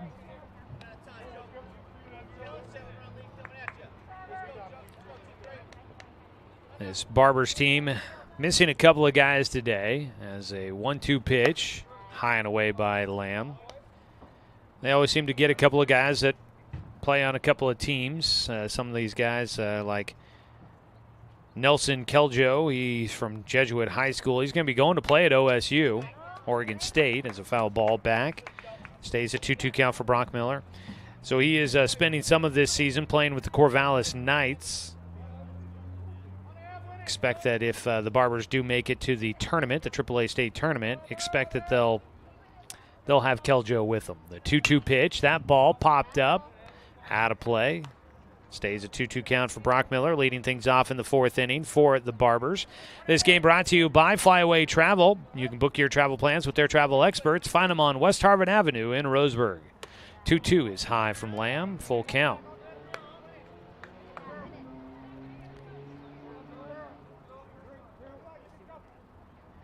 Three-two count. Forever Lamb out of his windup. Ground ball left side. Outside the reach of Cade Johnson at shortstop. Second hit of the day for Joe Brockmiller. This time a single. Scoots one through on the left side of the infield. One on and nobody out. Cooper Smith, the designated hitter, is out of the game as kind of I expected. Pitch high for ball one to Jonah Hergert, who will take over. Hergert was the starting pitcher for the Barbers, but then came in defensively, so they had to make a move to bring him into the lineup somewhere, and they take out the DH in order to do it. Cooper Smith had a 0-for-1 day before he exits the game. The 1-0 pitch, high, 2-0 count out at first base. Brock Miller with the deke on the steal attempt there. 2-0 pitch. That ball fouled away. Strike one for Jonah Hergert. Waiting on deck. Austin Wolf has checked out of the game as well. Kind of thought that was going to be the case. Hitting the outside corner. A strike taken by Hergert. He's got a 2-2 count. Waiting on deck is Griffin Scott, the new pitcher. He's your on-deck hitter, brought to you by Budget Lumber. Everything you need for building a house, a garden, or even a deck, that's Budget Lumber. Always striving to be lumber one. Hergert takes high. He's got himself a full count against Ever Lamb. 3-2 pitch in the air to right field. Chasing it down, Braxton Dill will take it on one hop. The runner at first going to go all the way to third. Back-to-back singles for the Barbers. Puts runners on the corners with nobody out. Doc Stewarts are leading by 7. So they've got that cushion, but obviously not looking to try and give it back all at once. So in his first at-bat, Jonah Hergert gets a hit. Griffin Scott will now bat. He's the pitcher. He gets his first at-bat of the day. Takes the first pitch for strike one. And another batter that'll get his first at-bat is the new catcher waiting on deck. And that is Sean Murphy. High and inside from Ever Lamb. Griffin Scott with a 1-1 count.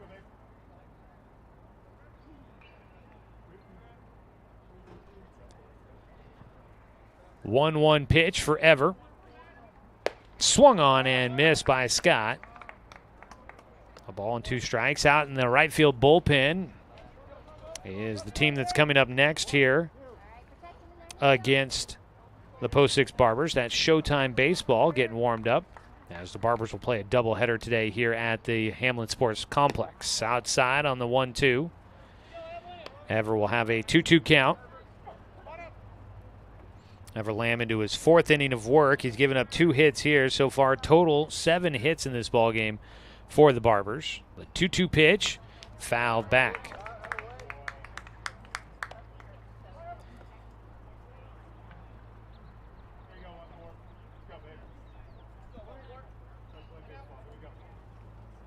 Runners on the corners with nobody out. Pitch just misses to the low and outside. Full count. Second straight batter to get to a full count against Ever Lamb.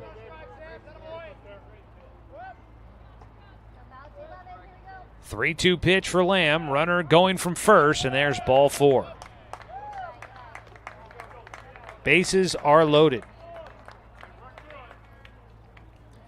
Ever with his second walk of the ball game. And a visit out to the mound for Coach Stair here with the bases loaded. Out there to join him will be Parker Burke. Ever Lamb will have the conversation there. Today's game also been sponsored by Dr. Alanson Randall. The dentist is accepting new patients, so call him at 541-378-6694. That probably one of the quickest visits to the mound I've seen a coach have. We'll go to the 9-hitter. Sean Murphy will get his first at-bat. 3 straight batters with their first trip to the plate against Ever Lamb today. And so far, both of them have gotten on base. The third batter up to see what he can do. Murphy, a left-handed hitter, takes the first pitch low and inside.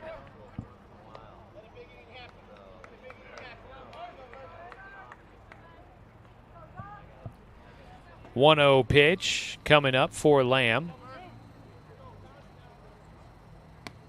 Misses inside the lefty again, 2-0 count. Sean Murphy from Jesuit High School, graduated in 2021, spent last year with Puget Sound Community College. 2-0 pitch, bounces in, gets by Parker Burke, throw to the plate, the tag, no, not going to be made by Ever Lamb. And a run will score for the Barbers without even having to put the ball in play. 3-0 count on the ball in the dirt.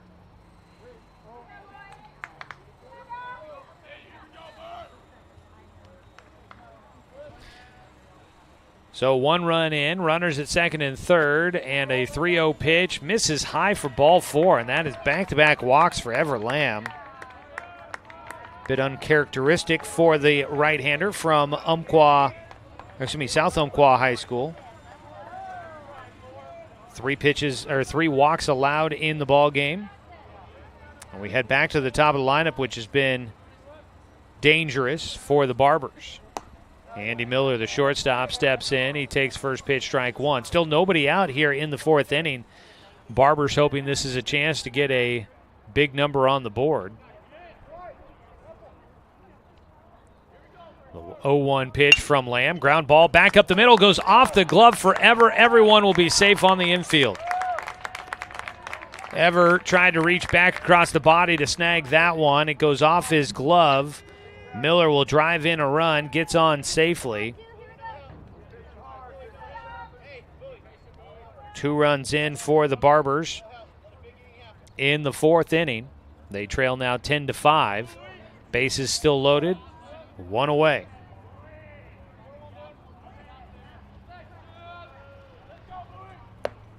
First pitch in for a strike to the lefty. Jackson Bowie, who had a triple back in the first. So I mentioned that cushion there for the Doc Stewarts. Obviously, it was nice to have a 7-run lead. You can give up a couple and still feel all right at 5, but with the bases loaded and nobody out still, looking to try and find a way out of this somehow as a ball fouled away. An 0-2 count now for Jackson Bowie. Bowie is, again, 1 for 2 today.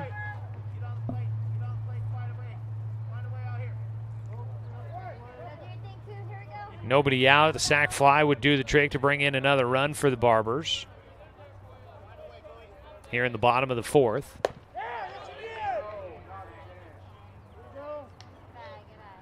Check swing. They will not get the call on the appeal. Docs were hoping there. 1 ball, 2 strikes to Jackson Bowie. The center fielder, left-handed batter. Fouls off another pitch. The battle will continue. Out at third base, Griffin Scott. Second base, Sean Murphy. Out at first base, Andy Miller. Ever has walked has walked 2 here in this inning. He's given up 3 hits. The 1-2 pitch to Bowie. High and tight. 2-2 count. Barbers all up on that top rail, watching the game from right in front there in the dugout. Same can be said for the Doc Stewarts, all up on the railing down the third base side. 2-2 pitch for Ever Lamb. High and away. A walk here brings in a run. No action in the bullpen for the Docs at the moment.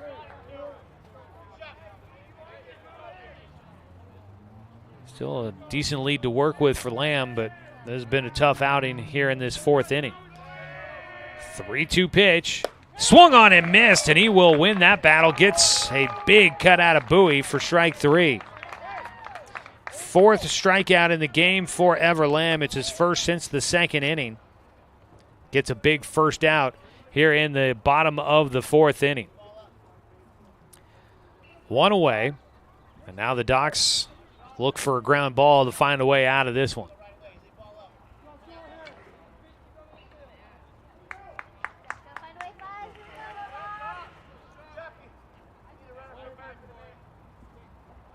It'll be Stanley Shoppy, who is now the second baseman, that'll get a chance to bat here with the bases loaded and one away.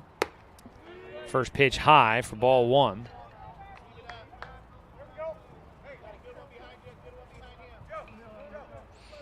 Three-hitter in the lineup. Shoppy is 0 for 1 today. Last time up, grounded out to the second baseman, Sebastian Watson. Breaking ball drops in on the outside corner for Lamb. 1 ball, 1 strike.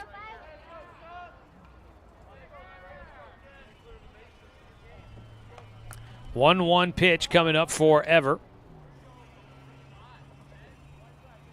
Swing and a miss by Shoppy. Chases up high.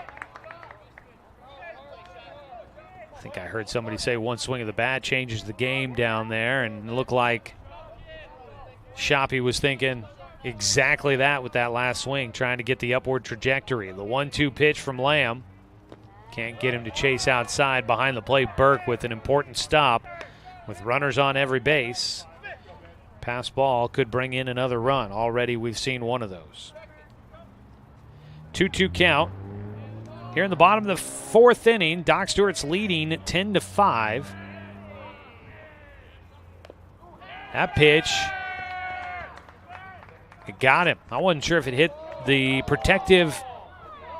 Yeah, the Docs dugout calling a foul ball. I wasn't sure if that ball hit the protective sleeve for Shoppy or if it hit the end of his bat. And it made a noise like it hit something solid, so it didn't hit flesh. He had one of those hard plastic protective elbow sleeves. Shoppy's playing it up as if he took that one off the body. The umpires will confirm, and it's a hit by pitch. I thought it was a foul ball too. He got the swing going, got the hands out there. I thought it was a foul ball off the end of his bat, but Shoppy has got the right arm hanging as if he took it in a bad spot that's giving him a dead arm. Run comes in on the hit batter.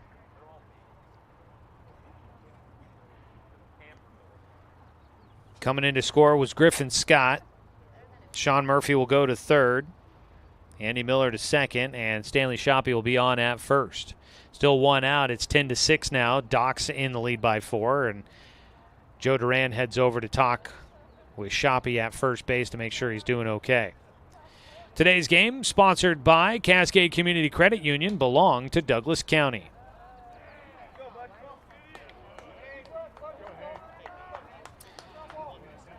One out. Hayden Smith will bat. He is the 8th hitter to the plate for the Barbers against the Docs.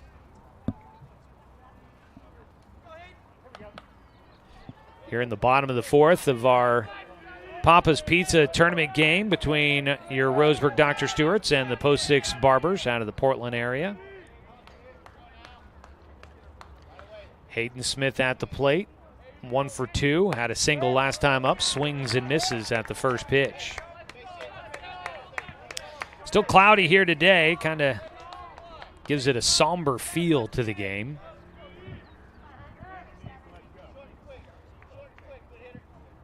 The wind has been blowing. The big American flag out in center field has been blowing right to left. A strike taken on the outside corner, an 0-2 count. Lamb trying to get through this fourth inning for the Docs. He's given up 3 runs. Bases are still loaded, just 1 away. The 0-2 pitch to Smith. Outside. Couldn't entice the hitter. Docs will be back to action coming up again tomorrow in the 11:20 slot back at Swede Johnson Stadium at North Eugene High School. They'll be taking on the Mudville 9. Swing and a miss. Smith goes down with the strikeout. Second strikeout here in the 4th inning for Everlam. His 5th in the ball game. 2 away. Strikeouts brought to you by One Peak Medical. Don't swing and miss when it comes to your medical needs. Visit onepeakmedical.com to book your appointment. One Peak Medical, accepting new patients and covered by most insurances. That'll bring up Tyler Christensen. He takes the first pitch for strike 1. Christensen 1 for 2 in the game. A ground out to second, and his last at-bat back in the 3rd. He's the 9th hitter to the plate for the Barbers here in the 4th inning. They've scored 3 to get back within 4. The 0-1 pitch popped up on the infield. Sebastian Watson calls for it, and he's underneath it. And the Doc Stewarts will get out of the 4th inning. A little bit of damage done, but still with a 4-run lead. As we go to the top of the 5th, it's 10-6. Docs in front on 541radio.com and on the Score, 92.3 FM and 1490 AM. Hey there, sports fans. Thanks for watching this local sporting event online at 541radio.com. Did you know there's more than one way to watch games online? You can watch games on your laptop or desktop computer, your tablet, or even your smartphone just by going to 541radio.com.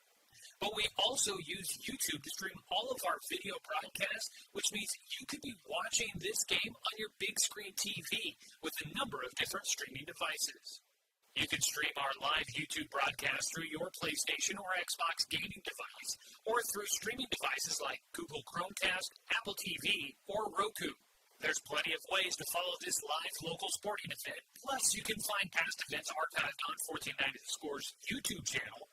Find us on YouTube and subscribe today to keep up with the latest in local sports coverage.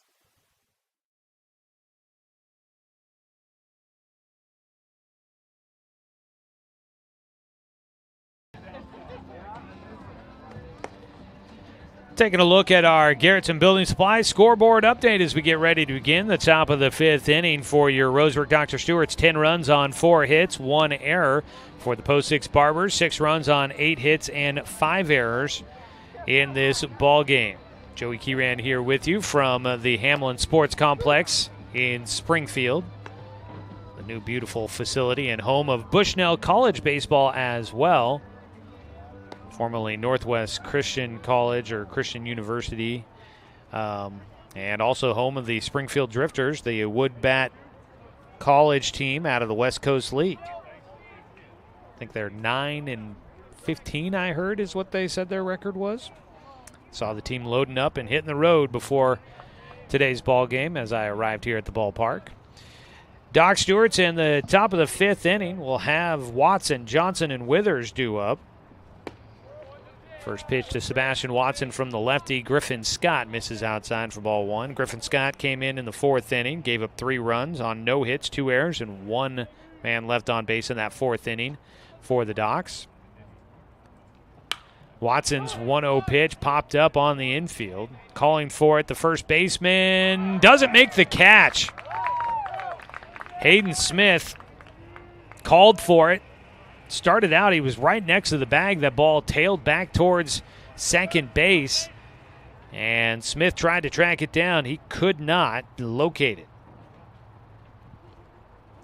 That'll be another error in this game for the Barbers, now up to 6 in the contest. A runner on at first with nobody out for the Docs. Jace Johnson will take outside for ball 1. Look, the Docs haven't hit a lot today, only 4 hits in the ball game. But what they've done is take advantage of the opportunities presented to them. The errors have allowed runs to score. They've drawn 4 walks. They've had 3 hit batters, so they've taken advantage of what's been presented to them and put up the runs. Jace Johnson, a 1-1 count after a foul ball into the net behind home. Jace is 1 for 3 today with a single back in the second inning.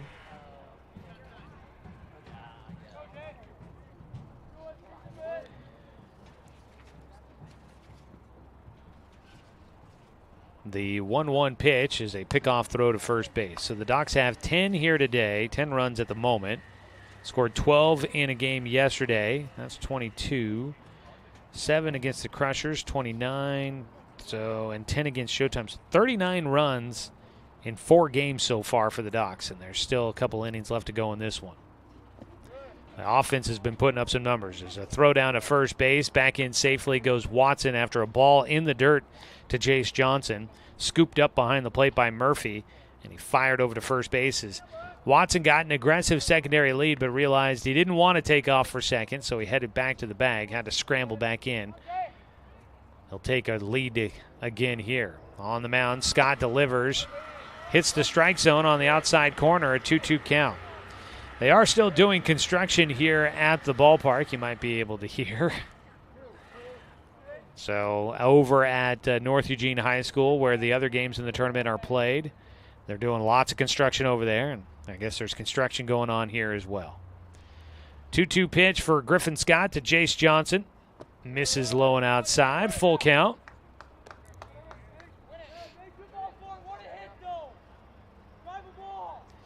Doc Stewart's a win here. Pushes them to a 4-game win streak for a second time this season. 3-2 pitch for Scott. Pickoff throw to first. Back in will go Sebastian Watson. Reaching on the error. Been a tough day defensively for Hayden Smith. Now the first baseman had a couple errors in the first inning at third base. Got moved to first, and now an error there. Throw to the plate. Line drive to center field. Gets in for Jace Johnson. Watson takes the turn at second. Forces the throw. It's on target from Bowie in center field. So Watson will hold at second base. On at first with his second hit of the game is Jace Johnson. Hit a couple of well-hit line drives to the outfield. Like the looks of that hit. Looked similar to what he did back in the second inning when he hit a line drive to right field. Runners at first and second for the Docs with nobody out. Daniel Withers will dig in looking for his first hit. Withers 0 for 2 was hit by a pitch in the first inning. Scott's delivery high and away.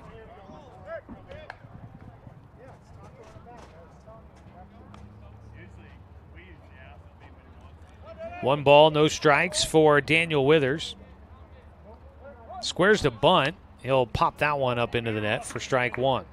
Nobody out, so strategy play there by Coach Sester, thinking maybe we can get 2 runners into scoring position.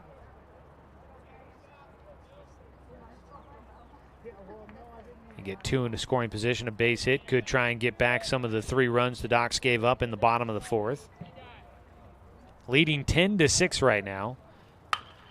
Withers grounds it first base side, picked up there by Smith. Throw to second for the out is there in time. The throw back to first was not going to be in time and also dropped out of the glove for Griffin Scott. So the Docs will get runners on the corners with 1 out. Jace Johnson forced out at second base. Let's see there, Hayden Smith, a nice play. He's shown great job with his glove work today. Made a great snag at third base, but then followed it up with a throwing error across the diamond. So he's shown that he can make the play with the leather. As a ball, hard hit, Evan Corbin drives it to left field on the ground. Evan Corbin will have his second hit of the game and picks up an RBI. He continues to swing a hot stick. He drives in Sebastian Watson.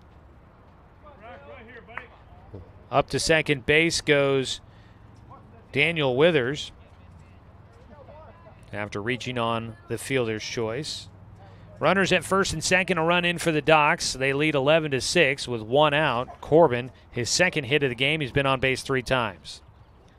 Braxton Dill takes a strike on the outside corner.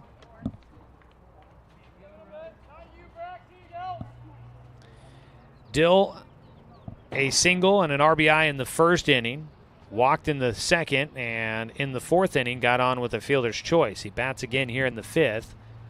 Takes a breaking ball from the lefty inside and low for a ball one.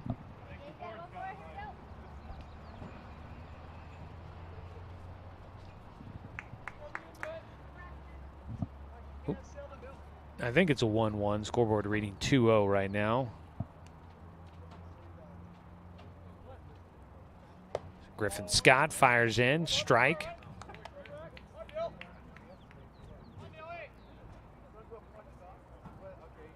Yeah, 1 ball, 2 strikes for Braxton Dill.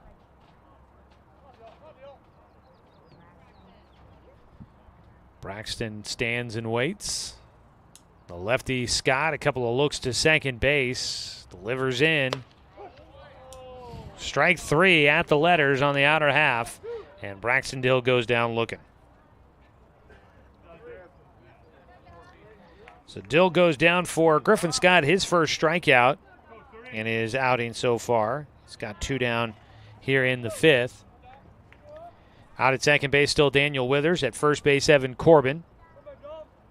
Eli Jacobs will step in next. Nope, they will make a switch here.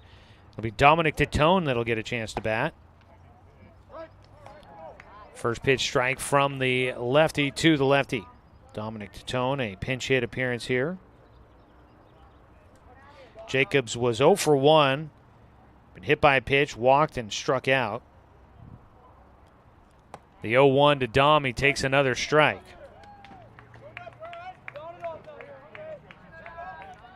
So Tourn falls behind in his first at-bat of the day, down 0-2 against Griffin Scott, who will stare in.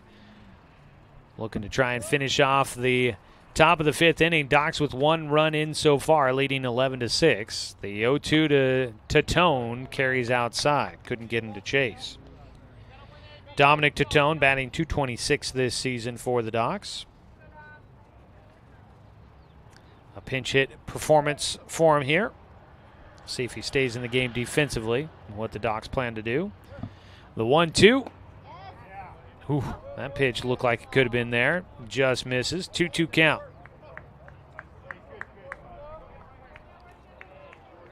The at-bat will extend by at least 1 more inning here. Withers takes the lead at second. Corbin takes the lead at first. On the mound, Griffin Scott, the 2-2 pitch. Back to the mound for Tourn, fielding. And a run over to first. Scott will underhand it to Smith. And the Doc Stewarts go down in the top of the fifth inning. 1 run comes in. On 1, make that 2 hits. There was 1 error and 2 runners left on base. So in the top of the fifth, Docs extend it back out to a 5-run lead as we go to the bottom of the fifth inning on 541radio.com and on the Score, 92.3 FM and 1490 AM. For over 100 years, Douglas County Farmers Co-op has been serving the needs of farmers, ranchers, and homeowners throughout Southern Oregon. Here, everyone is welcome. When you shop with us, you can expect good people, good products, and good advice. No membership needed. Just bring yourself, and we'll provide the expertise and products you need to tackle your next project. Douglas County Farmers Co-op, where everyone is welcome to shop. My wife and I moved to Oregon to raise a family, set our roots, and to have a lot of fun outdoors. We quickly realized that we needed a truck or a rig for the projects that we were doing in the backyard. When we were looking to find a place to finance our truck, we asked our patients, and everyone recommended Cascade Community Credit Union. It was so easy to work with Cascade. Everything was done via email, phone, and we didn't even need to go in. I can't wait to finish up the projects in the backyard, go on more adventures in our truck with our boys, and I look forward to working with Cascade again in the future. Remember, for those who are interested in food for lunch, we have a couple of food trucks down the third base foul line in the left field corner down there. Barbecue. Back for the bottom of the fifth inning. Doc Stewarts will make a pitching change. Brought to you by Chris Hubbard State Farm Insurance. Cade Johnson will take over for Ever Lamb on the mound. Lamb goes 4 innings, gave up 6 runs on 8 hits, 3 walks, and 5 strikeouts. He also hit a batter in there. But he does have a lead, and he's looking to pick up his third win of the season. Cade Johnson will take over. Sebastian Watson moves to shortstop. Justin Jenks will go to second. Dominic Tatone stays in the game after the pinch hit appearance. He moves to right field, and going from right field to left field is Braxton Dill. First pitch from Cade Johnson to Joe Brockmiller is in for strike one as Cade Johnson takes over, the righty from South Umpqua High School. Gets a swing and a miss on the outside corner for strike two. Johnson and Lamb, a couple of senior teammates there for the Lancers, winning a state title at the 3A classification in the spring this year. Breaking ball, swing and a miss for strike three. And down to first, the throw by Parker Burke. And Brockmiller goes down with a strikeout. That interrupts his perfect day at the plate. He had been 2 for 2 with a double and a single. He strikes out for the first time, and Cade Johnson will get his first strikeout. One away. That'll bring up Jonah Hergert. The third baseman takes low for ball one. Hergert on the hook for the loss, then moved to third defensively.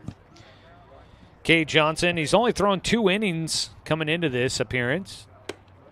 Misses high, a 2-0 count. He's thrown 2 innings in just 1 appearance, so making his second showing on the mound for the Docs. A 0.00 ERA. He had 3 walks, no strikeouts in that 2 innings of work. So he gets his first strikeout on the mound of the season for the Docs. A foul ball back to the padding behind home. 2 balls, 1 strike for Jonah Hergert. Out of the windup, Johnson at the knees, just missing low. Hergert is 1 for 1 in the game with a single. Got his first at-bat in the 4th after getting DH'd for to start out the game. Grounds one towards short. Watson in front of it. Sebastian, a little bit longer throw from a slightly different angle at shortstop versus second base. No problems. Sebastian Watson makes the play across the diamond. 2 down. And it'll be Griffin Scott, the pitcher, who walked in his first at-bat, will stand in next with 2 outs and nobody on base. And the first pitch from Cade Johnson will hit him. So Scott will get on with 2 away. Second hit batter for the Docs pitchers today. This ball game brought to you by our friends at Cascade Community Credit Union, belong to Douglas County. And by Fisher's Hearth and Home, serving Douglas County for over 30 years with the largest selection of wood, gas, pellet, and electric stoves and fireplaces. The 9-hitter, Sean Murphy, the catcher, entered the game in the 3rd, got his first at-bat in the 4th. He walked in that at-bat. He fouls off the first pitch from Johnson. Murphy, the left-handed batter, walks around after the first pitch.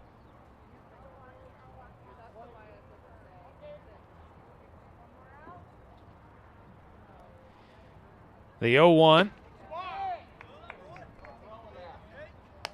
That's a 1-1 count. Fastball missing outside.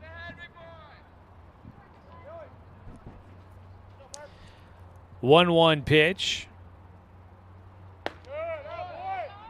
Again, Burke tries to pull it in and frame it on the outside corner, but misses outside. 2 balls and a strike for Cade Johnson against Sean Murphy. Murphy gets behind the ball out towards right field. Dominic Tatone on the run will come in a few steps. Looked at first like he was going to carry a ways. Didn't get as much behind it as Murphy thought, and that ball falls into the glove for Dominic Tatone to finish off the 5th inning. No runs, no hits, no errors. 1 runner left on base for the Barbers. We'll head to the top of the 6th inning as we are closing in on that 2-hour time limit. We are 13 minutes away, make it 12 minutes away from the 2-hour time limit. We'll see if we get through the 6th and still get a 7th. Back after this 60-second timeout on 541radio.com and on the Score. 92.3 FM and 1490 AM. Deciding where to purchase your next vehicle is just as important as the vehicle itself. At Roseburg Honda, our seasoned staff is dedicated to matching you with the right car. From sales to service, our goal is to make sure all of your needs are met, and you leave our dealership feeling good every time you visit. No need to waste your valuable time driving up and down the freeway when the ultimate car buying experience is right here at home. Roseburg Honda. We treat you like family. Hundreds of years before county boundaries were drawn, the Cow Creek Umpqua tribe lived on Southern Oregon lands. The Cow Creek were known then for their sense of community. They still are. Today, the success of their world-class casino resort and other Cow Creek businesses benefit our communities. The Cow Creek Foundation has given over $20 million to Southern Oregon charities. The Cow Creek Umpqua tribe, a Southern Oregon tribe and a giving people.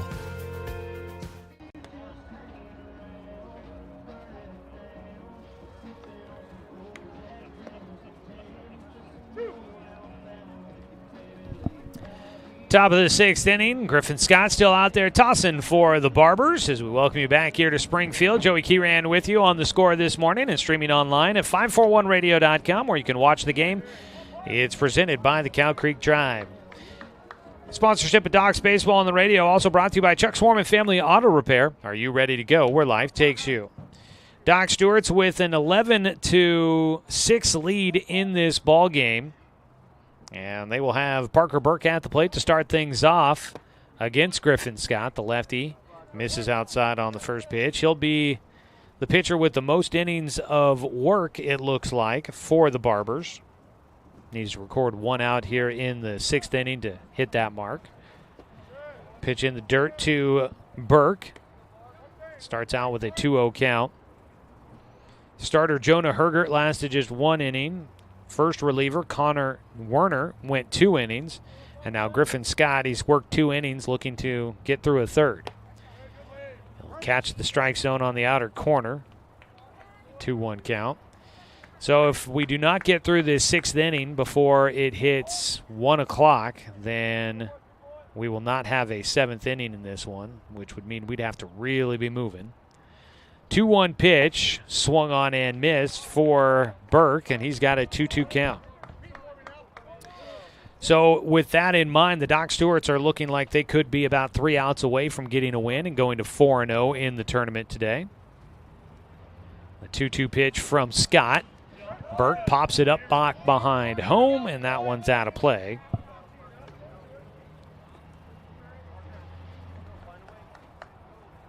Docs wrap it up tomorrow against the Mudville 9. They'll start at 11:20 from Swede Johnson Stadium at North Eugene High School. 2-2 pitch, high and away. Full count for Parker Burke. We'll be there to bring you coverage of that one. Streaming online at 541radio.com. Presented by the Cow Creek Tribe and right here on the radio as well. Full count pitch. Burke underneath this one, in the air out towards left field. Got to battle those clouds as the left fielder calling off the shortstop. Andy Miller hits the dirt as Joe Brockmiller calls him off. 1 away. Carson Dunn will step in. Dunn is 0 for 2 in this game. He has walked once and scored. But the other 2 at-bats, he's reached base and ended up at third on a throwing error by the third baseman. It's kind of a interesting stat line for him. Outside by Scott on the first pitch.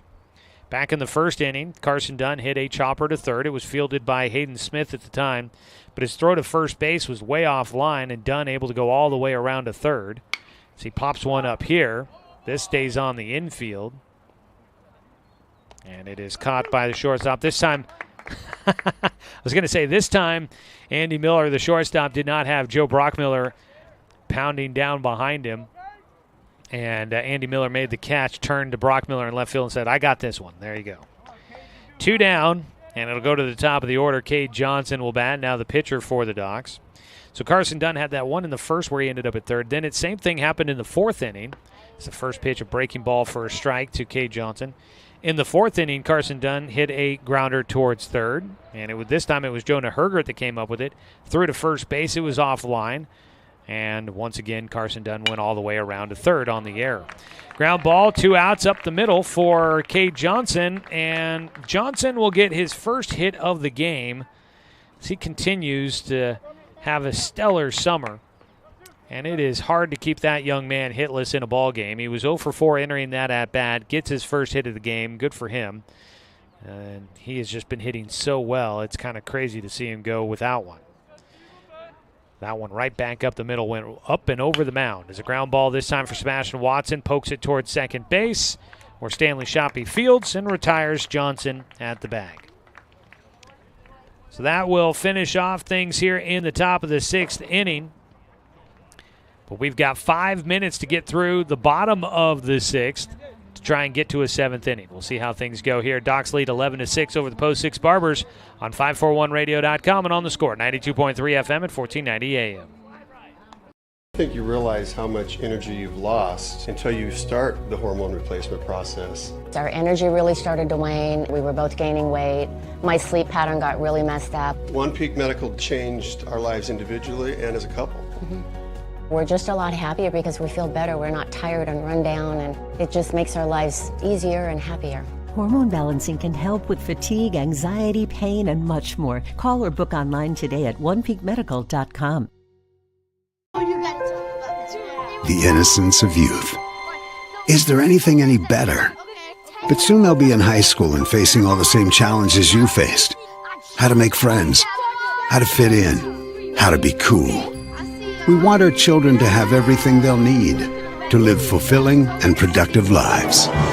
Make sure the kids in your family are among the more than 120,000 participants here in Oregon who take part in high school sports or activities.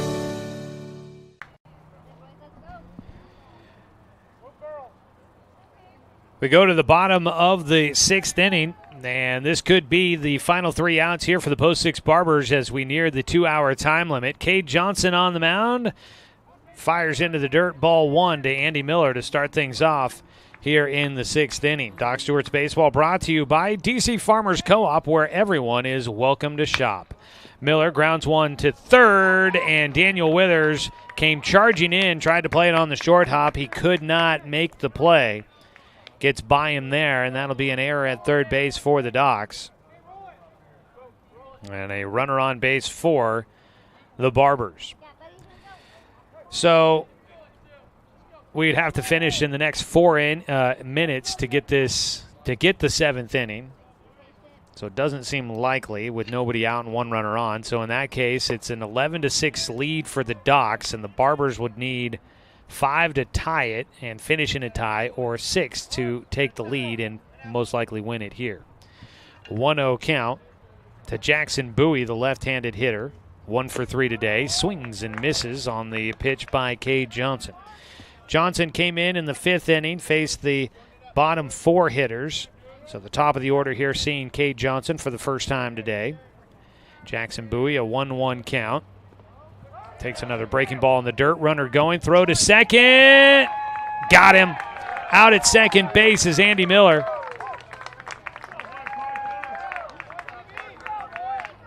So Miller will head back to the dugout. First out for the Docs here in the bottom of the 6th. At the plate, a 2-1 count for Jackson Bowie. Low and inside. 3-1.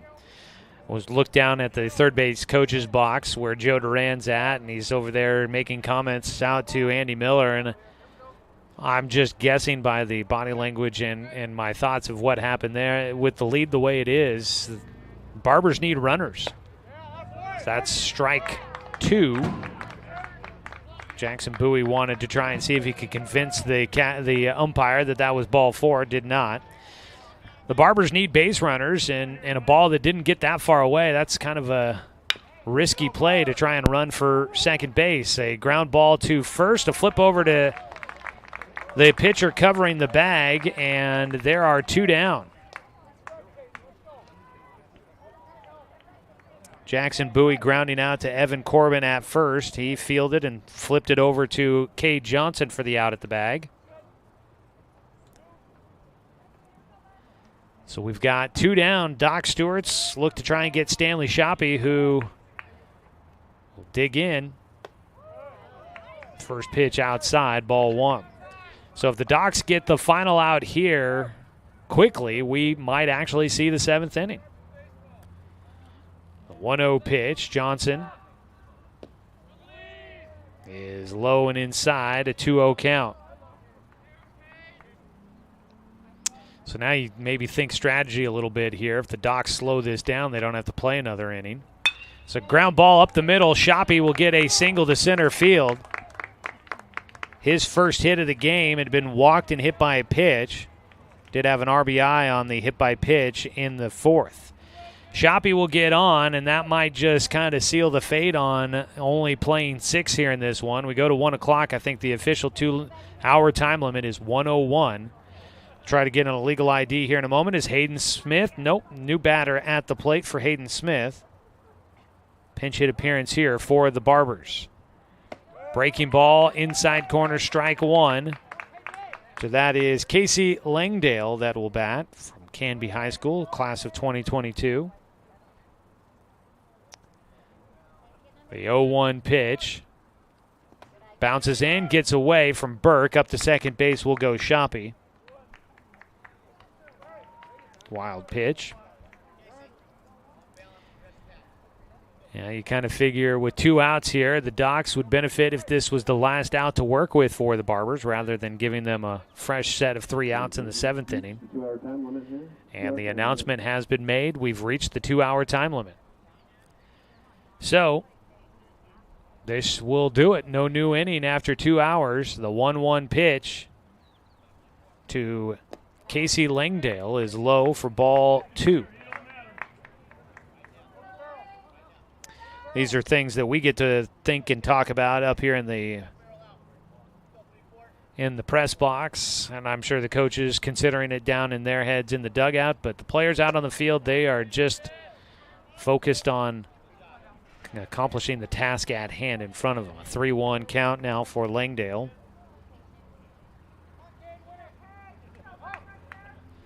A 3-1 pitch for Cade Johnson, trying to close this one out. Gets one down the middle on the 3-1 pitch. Langdale with a full count.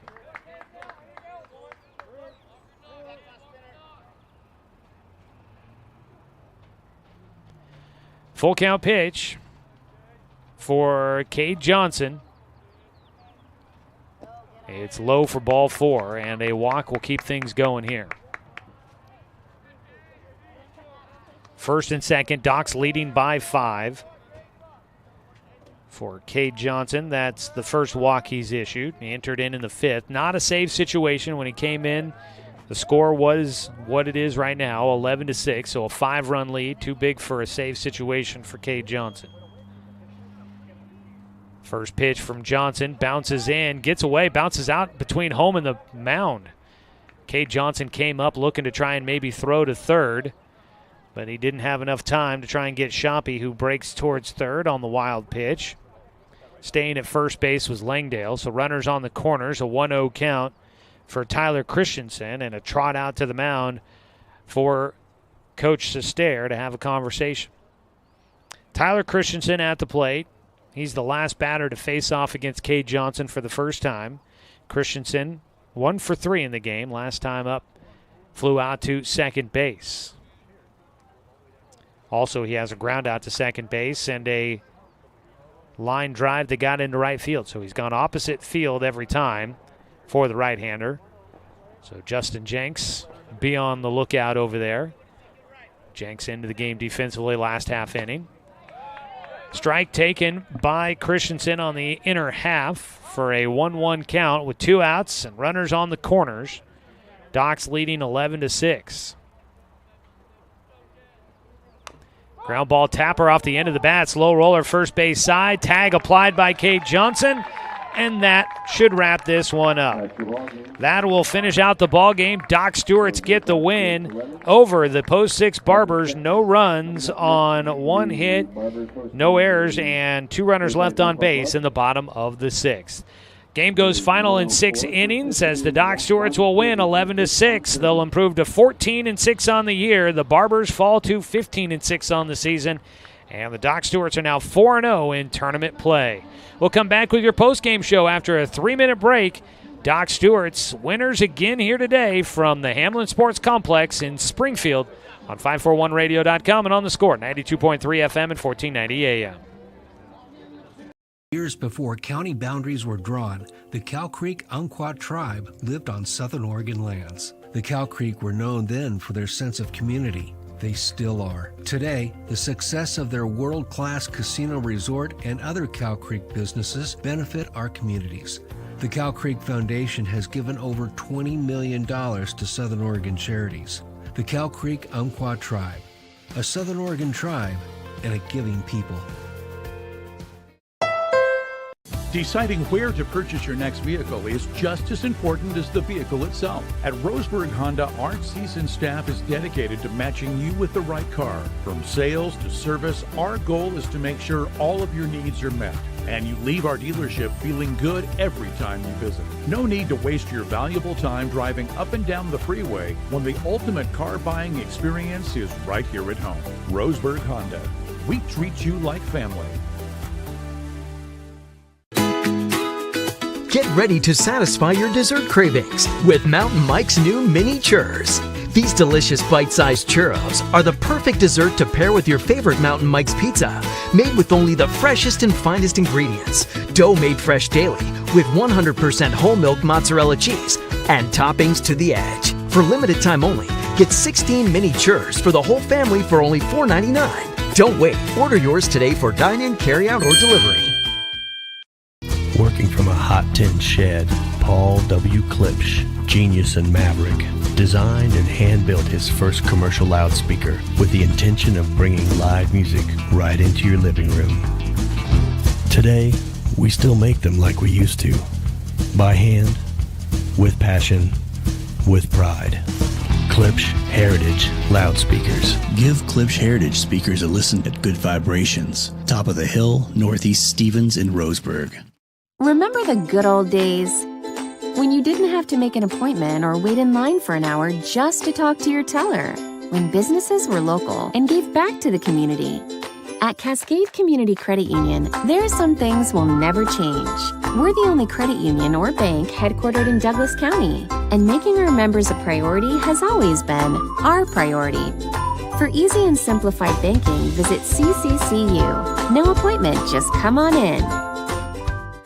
I don't think you realize how much energy you've lost until you start the hormone replacement process. Our energy really started to wane. We were both gaining weight.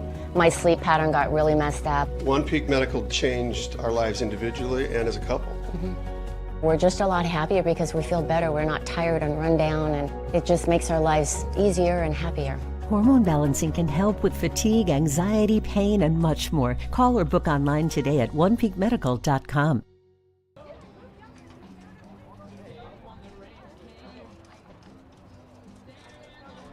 Come back here at the Hamlin Sports Complex where your Roseburg Clint Newell, Dr. Stewart's will get the win today against the Post 6 Barbers by a score of 11-6.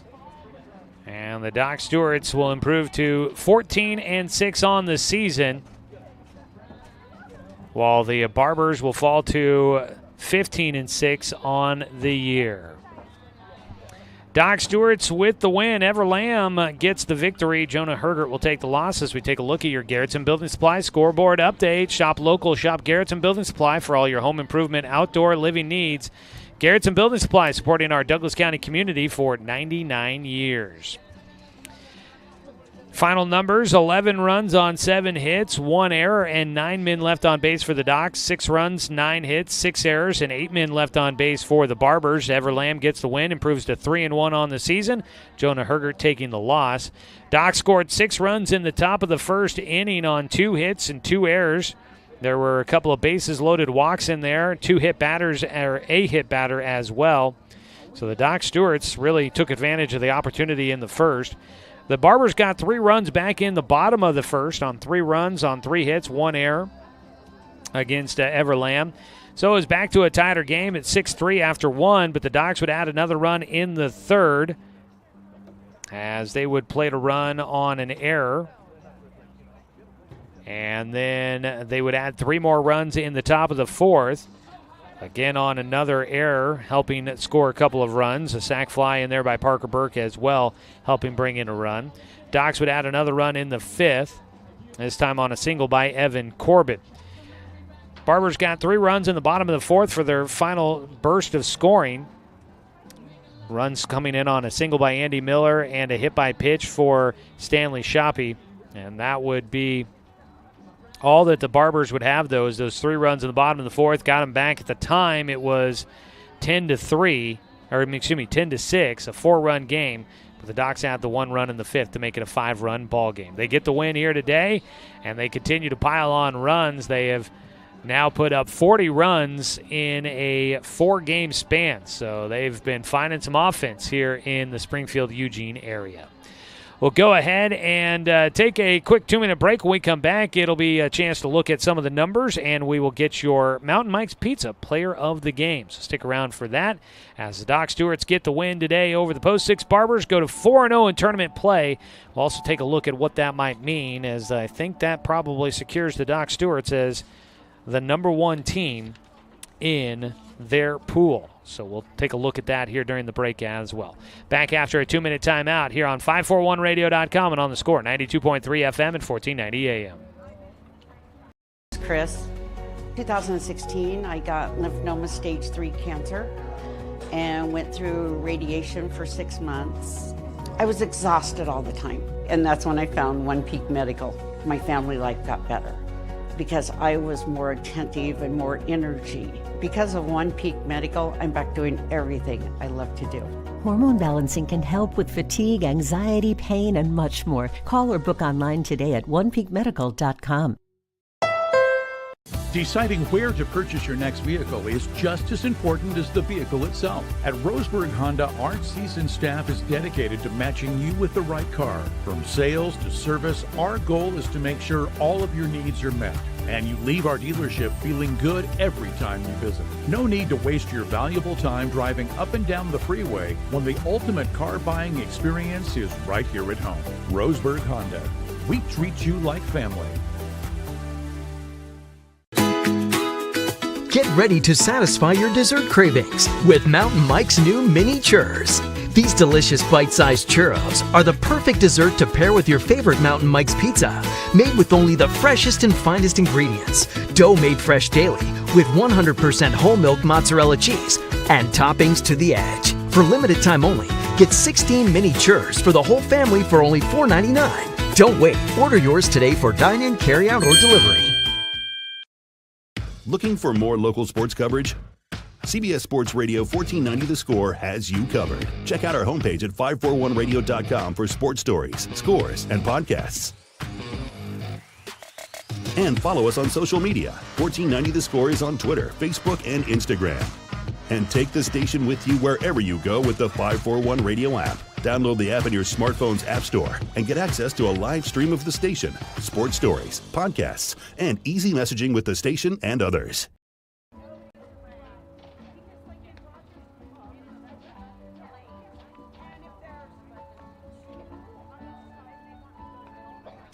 Well, we wrap one up here today from the Hamlin Sports Complex. Look forward to the next chance we get to come back and play here. This beautiful facility, great spot to broadcast from, and wish we could do more games here. This is a nice spot to play some baseball. Doc Stewarts enjoyed it as well. They get an 11-6 win as we wrap up today's broadcast. Joey Keyran here with you. I want to say thanks to everybody that helped make today's game possible, including all of our sponsors. Appreciate all of them, including Good Vibrations, solutions for home theater and automotive audio. You can feel it at Good Vibes. So the Doc Stewarts get the win here today. Taking a look at the numbers, Ever Lamb with the victory. 4 innings, gave up 6 runs on 8 hits, 3 walks, 5 strikeouts, 1 hit batter. Cade Johnson comes in, not a save situation. He pitches the final 2 innings, gave up no runs on 1 hit, 1 walk, 1 strikeout, 1 hit batter. On the other side, Jonah Hergert lasted just 1 inning. A tough first inning. He saw 10 batters, so he gave up 6 runs on 2 hits, 2 walks, 1 strikeout, 1 hit batter in the 1 inning of work. Connor Werner pitched 2 innings, and Griffin Scott finished it out with the final 3. So that is a look at how today's ball game worked out on the mound. At the plate for the Doc Stewarts, the visiting team in the matchup, Cade Johnson goes 1 for 5 with a single. Sebastian Watson was 1 for 5 with a single in the first, then reached twice on errors and scored 2 runs. Jace Johnson was 2 for 4 in the game with 2 singles and a run scored. Daniel Withers goes 0 for 3, did get on base with a hit by pitch and some runs scored there. Evan Corbin goes 2 for 3 in the game with 2 singles, an RBI, hit by a pitch, and a run scored. Braxton Dill was 1 for 3 with an RBI single in the first, scored twice, reaching on a fielder's choice. Eli Jacobs finishes out 0 for 1, was hit by a pitch and walked in this game. He did draw a bases-loaded walk for a run. He did score twice. Parker Burke actually ends up finishing 0 for 2 in the game, but drives in 2. He had a bases-loaded walk to bring home a run and also had a sacrifice fly. And Carson Dunn, at the bottom of the order, got on base twice with a throwing error by the third baseman, walked once, scored a run. On the other side for the Barbers, 9 hits in the ballgame. Andy Miller had 2 of them, goes 2 for 4 at the top of the order with an RBI. Jackson Bowie was 1 for 4 with a triple and scored a run. Stanley Shoppy goes 1 for 2 in the game with a single. Had a hit by pitch with the bases loaded to drive in a run and a walk, also scoring a run in the game. Let's see, Hayden Smith goes 1 for 3 with a single. Tyler Christensen was 1 for 4 with a single and an RBI. Joe Brockmiller goes 2 for 3 with a double, a single, and an RBI and a run scored. Jonah Hergert goes 1 for 2 with a single, a run scored. And Griffin Scott got walked and a hit by pitch, got on base and scored a run. And that's about it for the Barbers offensively. So that's a look at how this one played out here today as the Doc Stewarts get the win. They are now 4-0 in the tournament. Taking a quick look at the tournament standings here.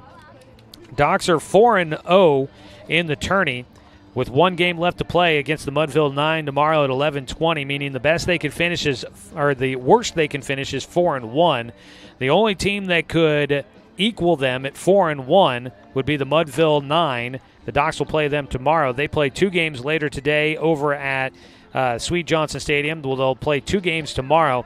Right now, the Mudville 9 are 0-1 in the tourney. If they win their final 4, which would include a win over the Docs, they would be your number 1 team out of Pool B. But that's a long way to go. They've got to win 3 games to set up that winner-take-all first-place matchup between the Docs and the Mudville 9 tomorrow at 11:20. But we'll see if they can pull that off. It seems like the chances may be a little bit long, but you never know. At the moment, the Docs are in control of that first-place spot in Pool B, which means they'd play at 11:30 on Sunday against the second-place team out of Pool A, and if the Docs would win that, they'd play in the championship game at 4:30 on Sunday evening. So that's a look at how things are standing right now here in the Papa's Pizza Tournament. Doc Stewart's wrapping up here today. Want to name our Mountain Mike's Pizza Player of the Game. Today we're going to give it to Parker Burke. He is your player of the game. He drove in a couple of runs with the bases loaded walk and a sac fly, so he did the job that was needed at the plate despite not having a hit. But also behind the plate, he did a great job not allowing runners to get too far on the bases, protecting, acting as the backstop back there, and then also protecting the bases with his arm. He threw out 2 runners stealing today. He got Hayden Smith stealing and Andy Miller stealing. So not a lot of opportunities for guys on the base paths because of the arm behind the plate by Parker Burke. He is your Mountain Mike's Pizza Player of the Game. All right, folks, that's going to wrap it up for us here today from Hamlin Sports Complex, where the Doc Stewarts get the 11-6 win over the the Post 6 Barbers. Want to say thanks to the Emerald Challengers for hosting this tournament. It's been a lot of fun so far. Looking forward to the weekend where we get a couple more games in. Want to say thanks to Joe Duran and the Post 6 Barbers for being great competitors here today. Want to say thanks to head coach Jeremiah Robbins and the entire American Legion baseball program in Roseburg for allowing us to bring you another season of Doc Stewart's baseball here on the Score. Thanks to Brenton Cranford back in the studio for the radio production here today. And as always, a thanks to you, the fan, for tuning in for today's broadcast, because without you, I'm just a guy sitting here talking to myself. I'm Joey Kieran. We'll catch up with you guys tomorrow when the Doc Stewarts take on the Mudville 9 in their final game of pool play. That one starts at 11:20 from Sweet Johnson Stadium on the campus of North Eugene High School. Our pregame show will start at about 11 o'clock tomorrow morning here on the video stream and on the radio. You can catch the action again at 541radio.com, where you can watch the game presented by the Cow Creek Tribe, or always tune in for Docs Baseball right here on Douglas County's home for sports, The Score, 92.3 FM and 1490 AM. Copy that.